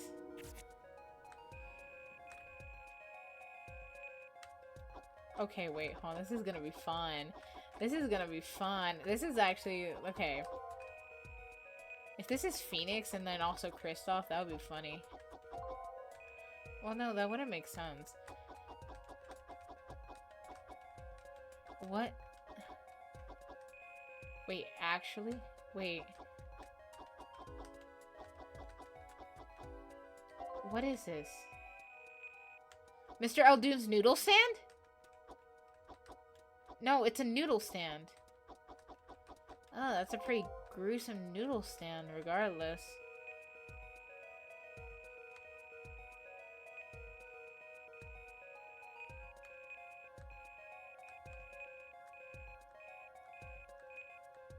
Aha.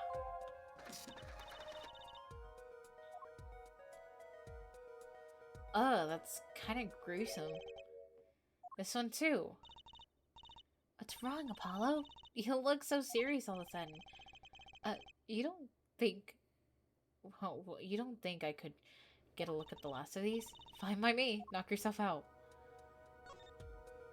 Apollo, baby, are you okay, boo-boo?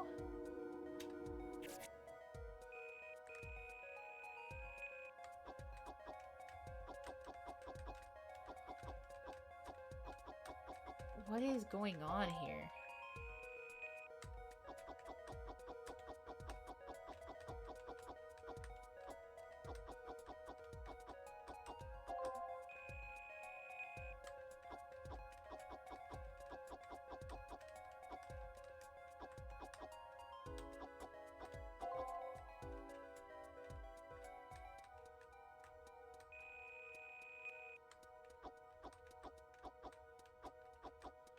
What is this?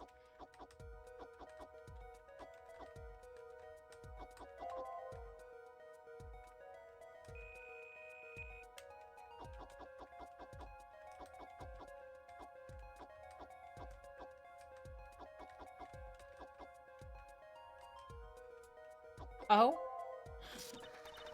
What? No.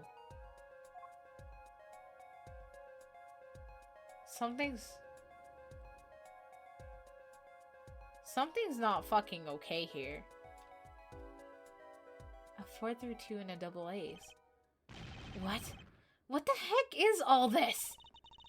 I hesitate why to ask, you're getting excited. These are about the case.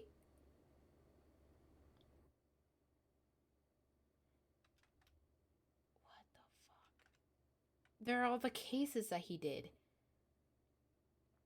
You sure your device isn't leaking some kind of strange radiation? Drusy, look at these 3 sketches. Do you notice anything? His first case. His second case. The noodle and the dead man in the noodle stand. And the third. Ah! There! Now you both are wet as sheets. What's going on?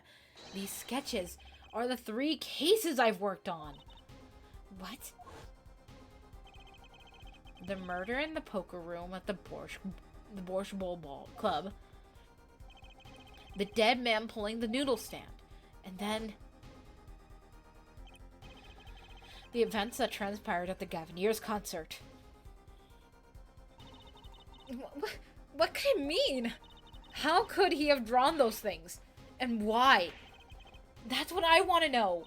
Wait, is Drew Misham your father? Give me a break. Does that even remotely possible to you? Are you fucking serious? That's how it ends? I've never heard anything of Drew Misham before. unless I hadn't even seen a picture from Viv. But there were my cases drawn on his canvases. Every single one of them. It couldn't have been a coincidence. Just who is this Drew Mashem and why, and what did he have to do with me? What the fuck? What the fuck? What the fuck? What the fuck? Okay, I think that's somewhere I'm gonna end stream though. What the fuck? What the fuck? What the fuck? What the fuck? Nah, man. Now we're gonna return to game menu. I'm going to end stream. Is anyone streaming right now? Memphis is streaming. Ooh, Naku's streaming too.